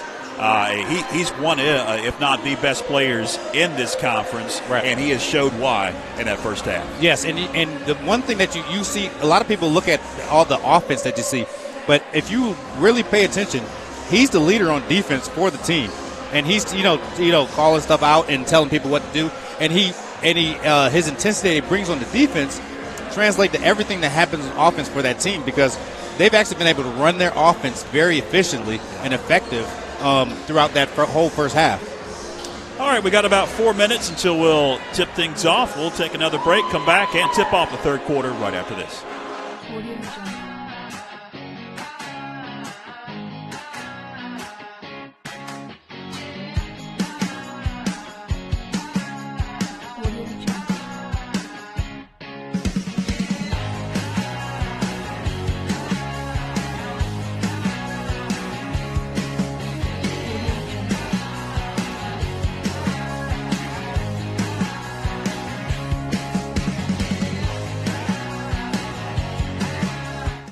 We are Dalton's Christian Bookstore, North Carolina's largest Christian bookstore.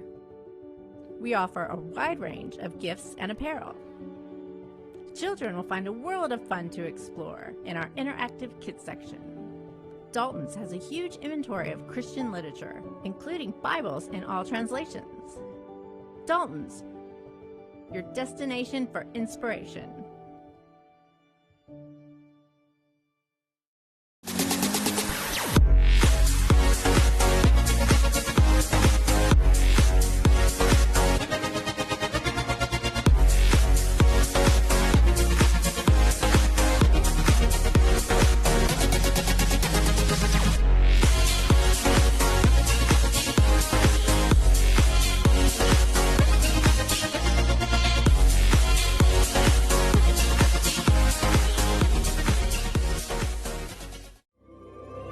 Join Backlot Cinema and the Blue Ridge Bartram Trail Conservancy for Walking with Bartram, a section hike of the Bartram Trail through Georgia and North Carolina.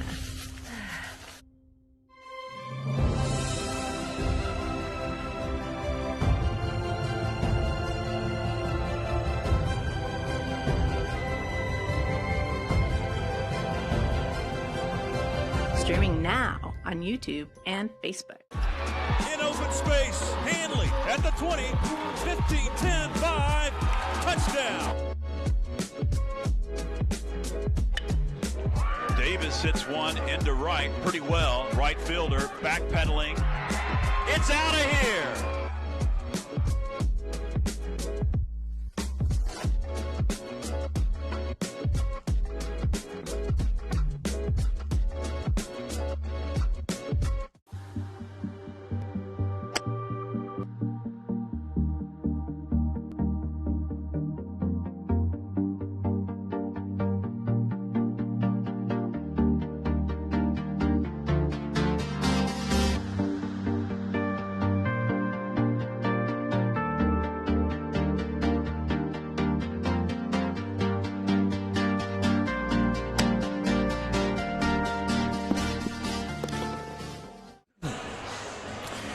Welcome back at the half, 36-23. East Henderson on top of the Panthers. Both teams back out of the locker room. We're just about set to begin this third quarter. Glad that you're with us on YouTube and Facebook. The much anticipated broadcast debut of Panther basketball on YouTube and on Facebook. But if you look at how many folks are watching, it was not really the most anticipated broadcast debut. We're underway. It's William Rowers. Fadeaway from beyond the arc. Would not fall. Wyatt Taylor bring it up for Coach Jones and the East Henderson Eagles. 6-1 coming into this one. Panthers 5-0 after a win last Friday against Hayesville. Corner three, in and out. No good for Brady Nix, but East able to keep it on their end of the court. Brewer kicks it out. Taylor deep three. Off the mark. Offensive rebound. Secured by East. Brewer swings it into the corner and takes out one of his teammates that was on the bench. Hit him in the head. He's kind of yucking it up over there a little bit. Pretty good acting job. The Panthers trailing 36-23. McClure bringing it up. Finding the Zarn. Now it's Rowers. To the hole. Rowers count it and one. Good take by William. We've seen a lot of ball games over the years that if you are in a deficit, you've got to get points while the clock is and stopped. Buckets. And you get points while the clock is stopped to get some three-point opportunities like you just saw. William Rowers completes it. And it cuts it to just a 10-point advantage now at 36-26. Caden Brewer kicks it around into the corner. It goes a three off the mark by Taylor. And East Henderson has gone cold early on here. McClure three. Got it. Max McClure, also a key cog if the Panthers want to get back in this one. Yes, he needs more shots. He hasn't even shot the ball that much in this game. He needs to have more shots. He was open, and he got it. It's almost a traveling violation on Nix. Out of bounds. Cross-court pass, too tall for his intended receiver, and I believe that was Brady Nix, or Wyatt Taylor, rather, in the corner. And Taylor, I don't have the height listed on there. 36-29. Eagles with a 7-point advantage. It was 13 at the break. McClure over to Rowers. He's open. Three. Count it. And a whistle underneath.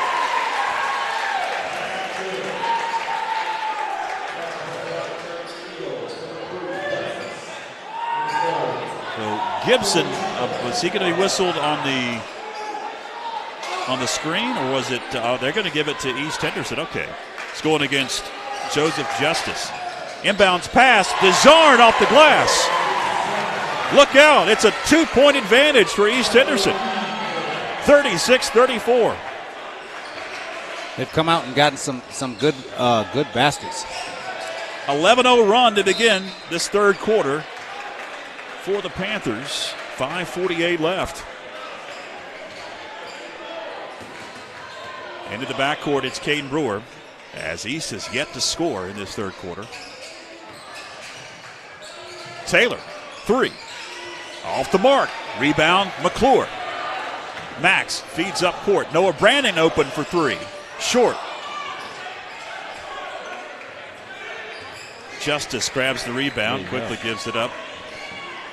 And it'll be Caden Brewer running the point for Coach Jones. Down it goes. Taylor travels with it.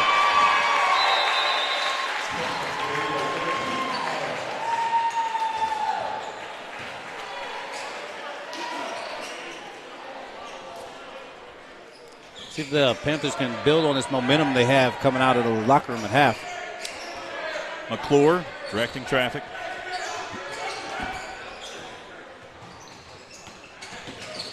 Gives it up to Gibson.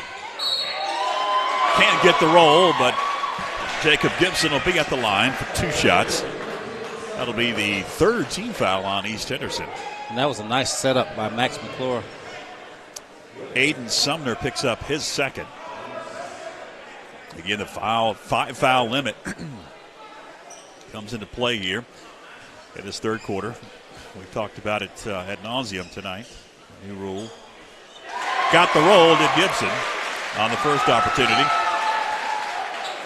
No more 1-and-1s.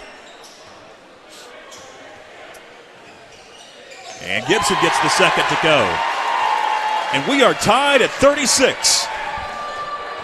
A 13-0 run for the Panthers to begin the third quarter. Brewer can't get the shot. They're going to whistle a blocking foul on Gibson. Jacob Gibson will pick up his second and the first on Franklin. And right there, that's a smart play by Brewer. He's seen this momentum, evaporate from his side. So what do? Get to the free throw line. Get aggressive, take it to the hole. Yes, he's at the line. And what that does is that quiets the crowd who was getting back into the game. And now it's going to be a tussle. First shot up, and the second shot up is good.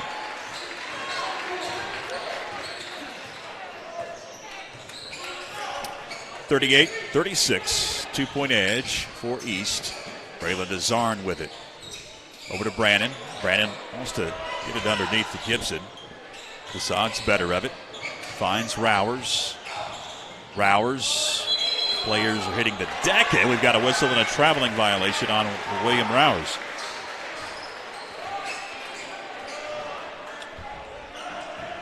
.433 left.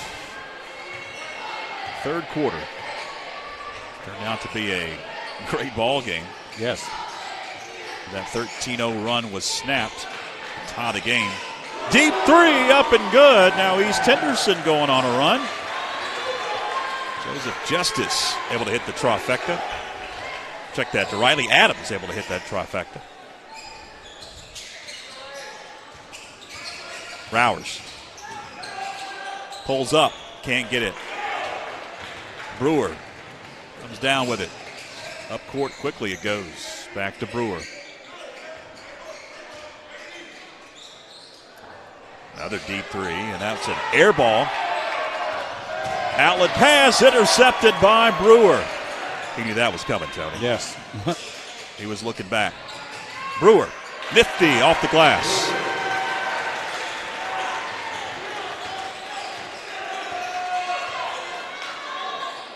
East Henderson now on a 7-0 run. Gibson finds McClure. Max thought about it. Finds Brannon. High pass into Gibson. Gibson can't get it to go. Tries to tip it out. Outlet. It's Brewer. Euro step. Brewer can't get it. Rowers. Good defense. With the defensive board.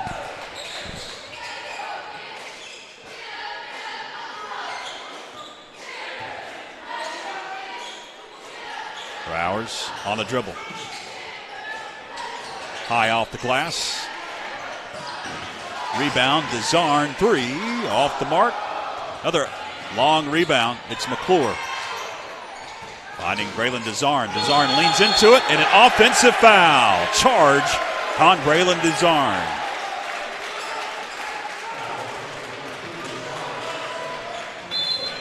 And yeah, you see him getting there, gather. Good call. 2:34 left, third quarter. He just joined us. Franklin out of the locker room, went on a 13-0 run to tie the game at 36. And out, East Henderson's gone on a 7-0 run to take a lead, make it a 10-0 run after that trifecta. 46-36, Eagles. Gibson kicks it back out. Rowers. McClure, three, off the mark. Gibson grabbed the board, whistle, and a foul on East Henderson. Good work. Good work down there by Jacob Gibson. He never stopped working after he got the ball. He's so strong that he was able to get his position and disrupt everything happening on him. Aiden Sumner with the foul. It's his third. Fourth on East. Rowers has it in the corner. He's going to attempt a three. Off the mark. Shots aren't falling like they did in the beginning of this third quarter. Off the glass, good. Chase Evans with the bucket. 48-36, back to a double-digit lead for East Henderson. This has been a crazy third quarter. It was 13. This is crazy. It was a 13-0 run as Gibson finally breaks the run by East Henderson, and a turnover. Out of bounds it goes. It was a 13-0 run for the Panthers to tie the game, and then East Henderson went on a 12-0 run. And we got a lot of whistles going on here. I think they're going to try to check in some players, off the bench. Braden Herbie going to check into the game for Coach Doug Clemens. Also, Coach Jones checking in Leland Prutzman. I think that's his first opportunity to get into the lineup in this ball game. Also returner. And a steal. Caden Brewer.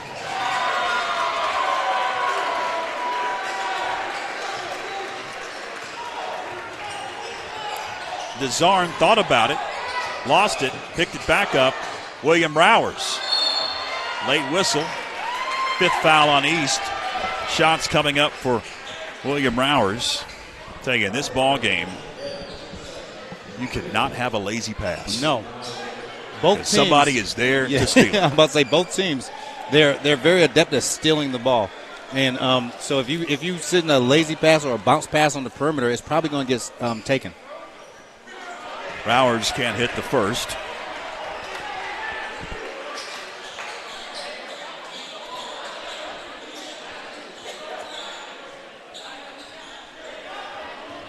One more for William Rowers. Can't hit the second. Fight for it, out of bounds. It's off of an Eagle. It'll stay with the Panthers.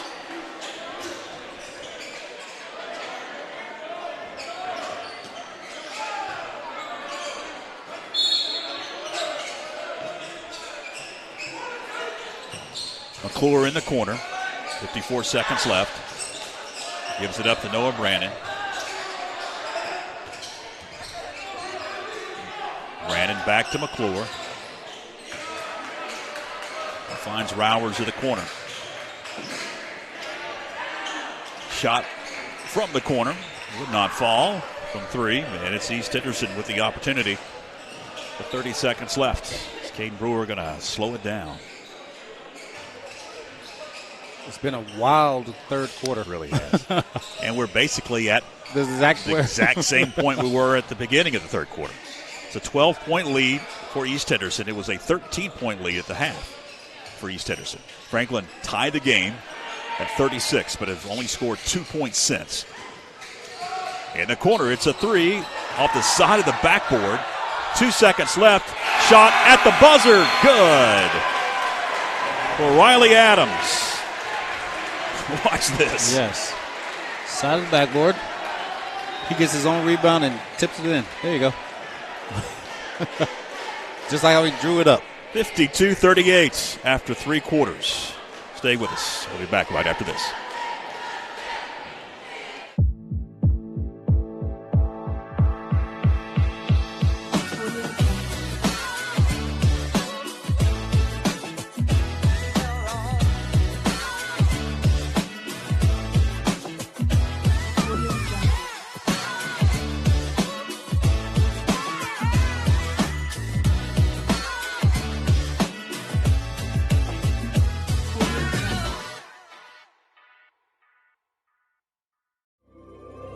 Join Backlot Cinema and the Blue Ridge Bartram Trail Conservancy for Walking with Bartram, a section hike of the Bartram Trail through Georgia and North Carolina.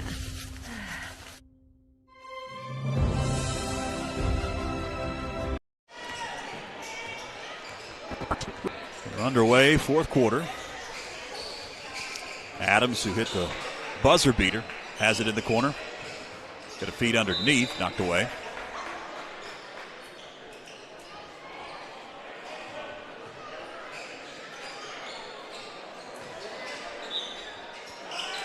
East currently on a 15-2 run after Franklin went on a 13-0 run to begin the third quarter. Now into the fourth quarter.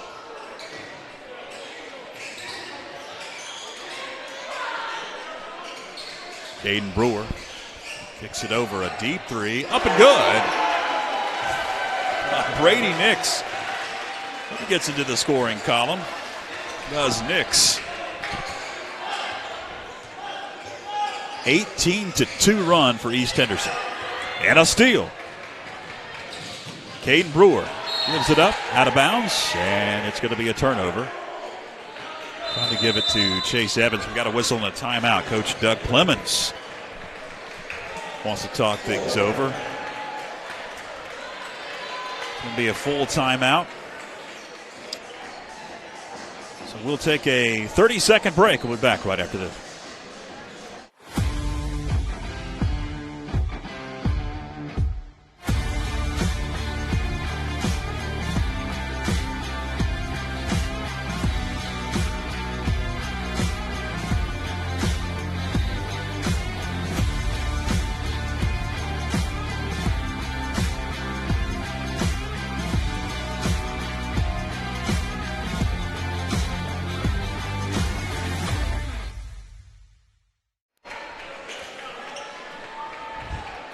.38 East. With the advantage out of the timeout, Coach Doug Clemens had seen enough in the fourth quarter. Yes. Right now, 51 seconds in. Yeah, with 7 minutes left in the game, everything should be going toward the basket, trying to get fouled, so he can get to that bonus of 2 fouls. 2 shots very quickly, so you can try to get back into this game, with the clock stopped. McClure with it, finds Rowers in the corner. Rowers harassed. Back to McClure.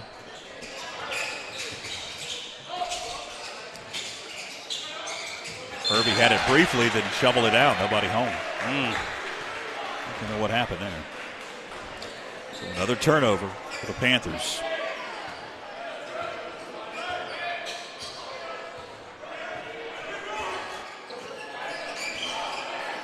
Caden Brewer attacks. Gets fouled. Should go against Max McClure. That'll be the first foul whistle in this fourth quarter. It will be Max McClure's first foul. So shots coming up. It's Brewer at the line. Hits the first.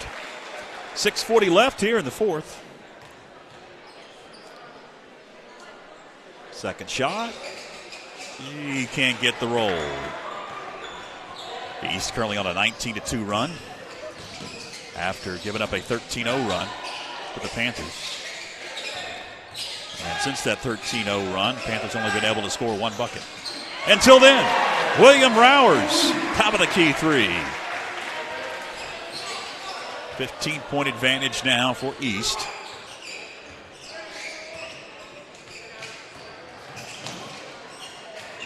Brewer drives in, dishes, ball on the floor, eventually picked up.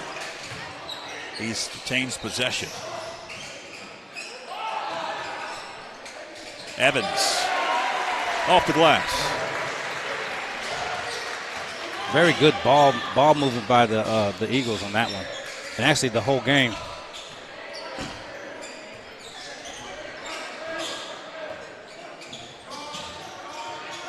Max McClure finds Noah Brannon. Brannon been very quiet in this ball game.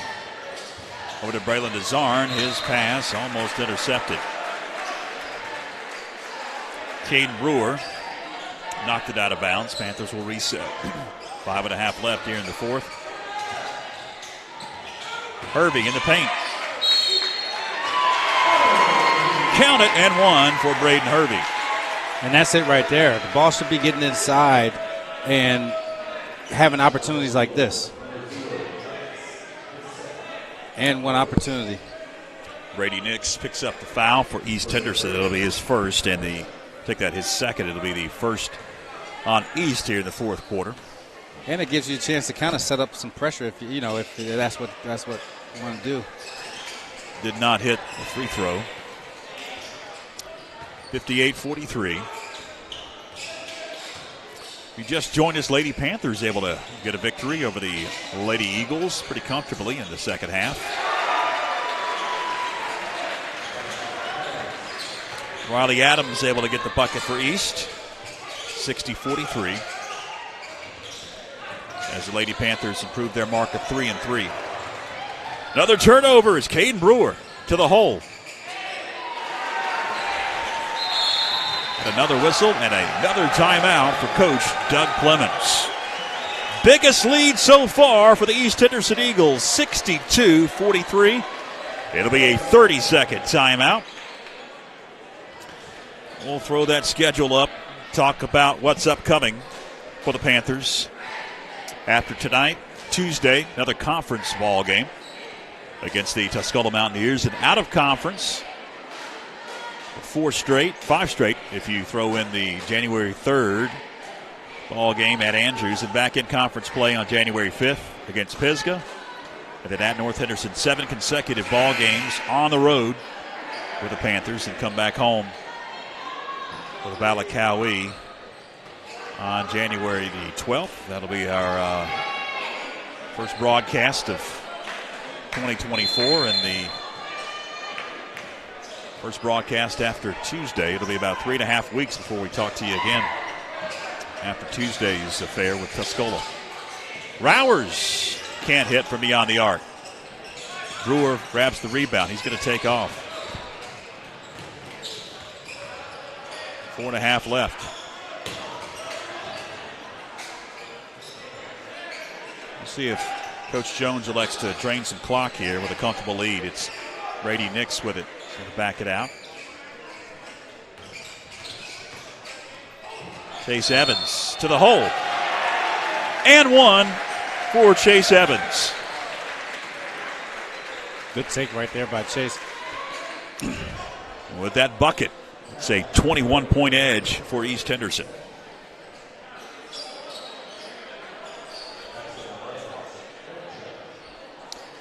One shot at the line. Foul. For Reed Raby right there. Reed, yeah. Yeah, if he could just slid a little bit more over a little bit more, and then that would have actually been a charge. But on the side, it's hard to get that call.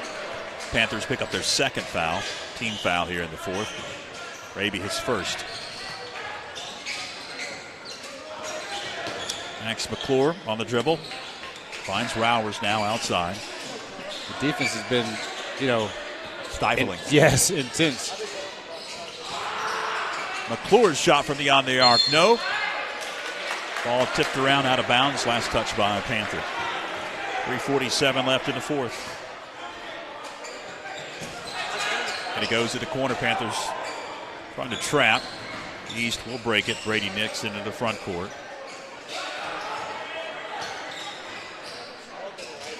Sumner with it up high. And Brewer secures it. Immediately gets fouled by McClure.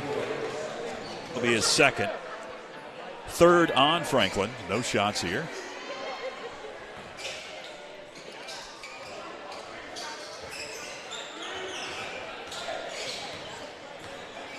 Brady Nix thought about it. Give it up. Drain some more clock. Caden Brewer going to attack the hole. And pick up the offensive foul. And Brewer went down hard. He is in some pain. Definitely got the breath knocked out of him. Hopefully that's all. Yes.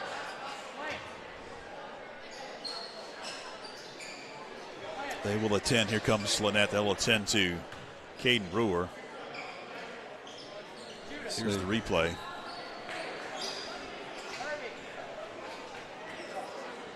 Ooh, good gracious. Went down on the side, his ribs. I'm sure got the breath knocked out of him. Hopefully that's all it is. They're going to bring him up and help him.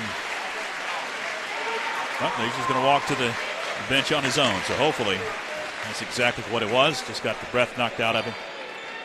He's not going to want to come off the floor, but he's going to have to. He didn't even take a seat. He's already at the scorer's table. And they're going to call timeout. Well, East Henderson. Yes. So that it doesn't matter. He can come back into the ball game. Full timeout for Coach Quintus Jones and East Henderson. Mentioned that they come into tonight's game 6-1. Franklin undefeated, but unless something drastically changes, it's going to be their first loss of the season. But they're the overall records of the conference teams. First night of conference play.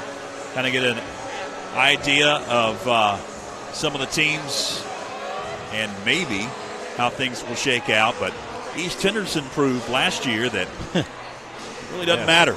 As long as you're there at the end and get hot, fix your mistakes, build some momentum at the end of the year, you can win the conference tournament. Correct. And that's what they did. Yeah.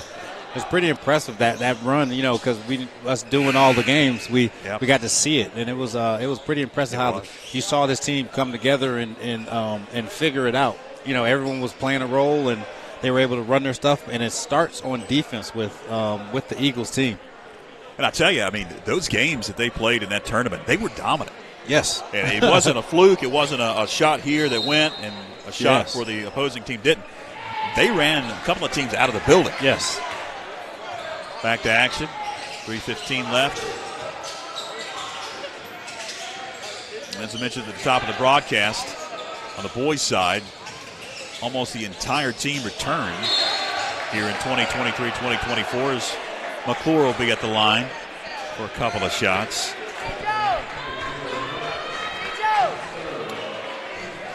That'll be the third foul on East Henderson. The third also on Brady Nix. He picked up the reach-in foul on McClure. Max at the line. Hits the first.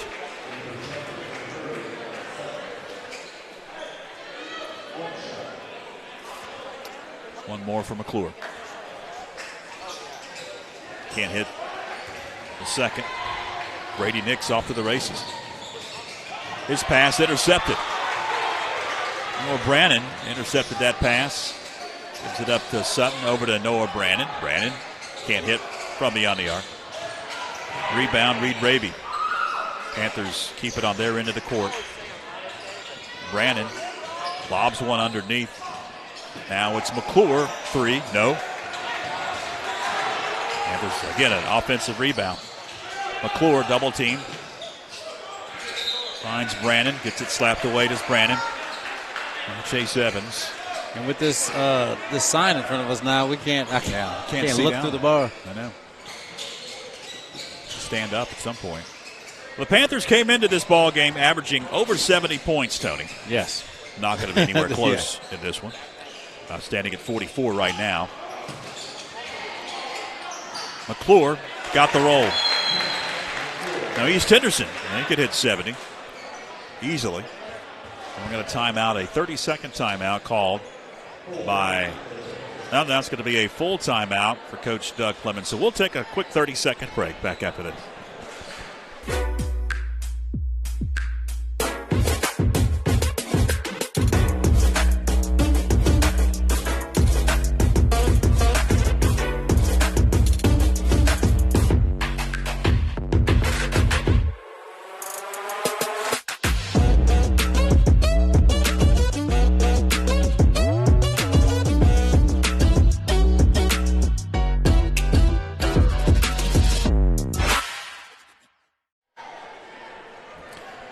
2:13 left in the fourth quarter. 65-46. Eagles with a commanding lead.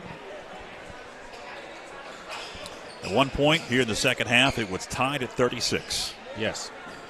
And since then, the Panthers have only mustered 10 points.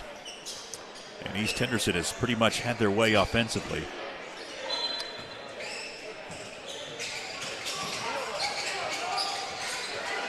Pressure in the backcourt. He's going to break it. Brady Nix swings one over. The hole off the glass. Nice move as Aiden Sumner gets it at the scoring column.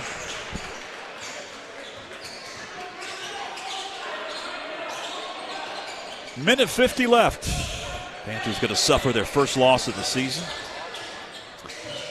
And more importantly, lose their first conference game. McClure finds Rowers. Three off the mark. Got his own rebound. Finds McClure again. He's going to attempt from the top of the key. That one wouldn't go. Sutton fighting for the rebound. Now Caden Brewer just slows it down. Minute 22 left. East Henderson going to go to 7-1 overall. Only loss was to Inca. They actually got revenge on Wednesday night. Good pass. Shot wouldn't fall underneath. McClure coast to coast. Max McClure able to stop the bleeding briefly. 67-48. 49 seconds left.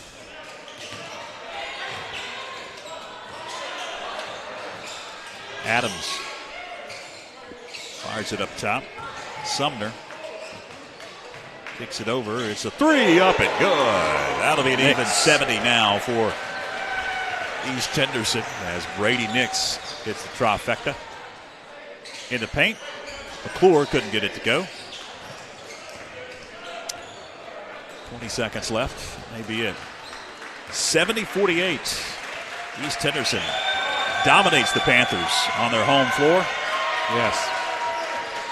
And delivers Coach Doug Clemens and his boys their first loss in 6 tries. And drops to 5-1. Does Franklin. 70-48 the final here at the Panther Den. Appreciate you tuning in on this Friday night in December. Again, we mentioned it a couple of times back on YouTube and Facebook. Tuesday night, 6:30. Girls action, 6:30 or so, we'll have it against the Tuscola Mountaineers. Boys to follow right about 8 o'clock. Appreciate our fantastic FPSN crew.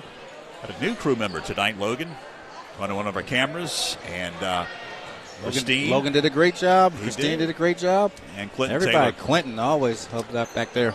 On our master control, Clinton Taylor, always with the fantastic replays. Also, I do want to send congratulations, and I'm going to do a little bit more fanfare on Tuesday night. I know you won't be with us, Tony, but our very own Philip Angel is graduating from Western Carolina University tomorrow at 10 a.m. He'll be back with us on Tuesday, Lord willing. But congratulations to Philip Angel, one of our crew members, and he's worked with us throughout his college career. He's going to be graduating tomorrow, so congratulations to Philip. All right, for all involved, for Tony Christie, I'm George Young. So long, everybody.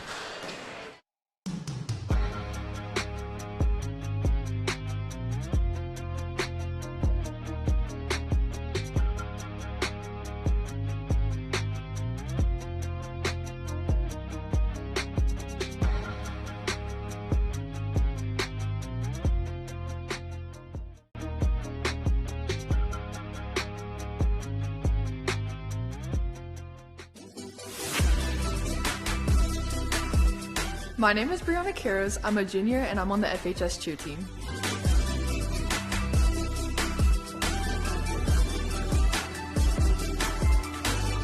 My personal goals for this season is to better my skills as an individual and to help my team win state again.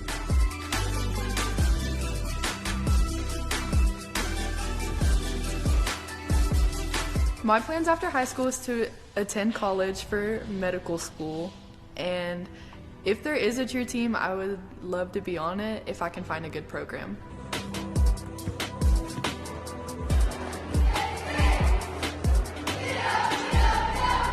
The thing I love most about cheerleading is the life skills and character development you gain along the way.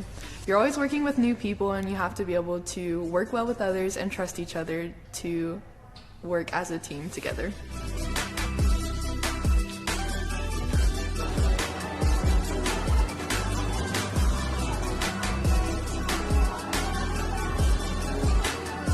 My advice to anyone looking into cheering is you have to be willing to take risks and get out of your comfort zone.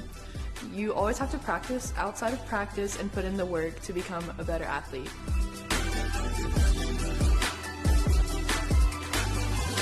Let's go, Big Red!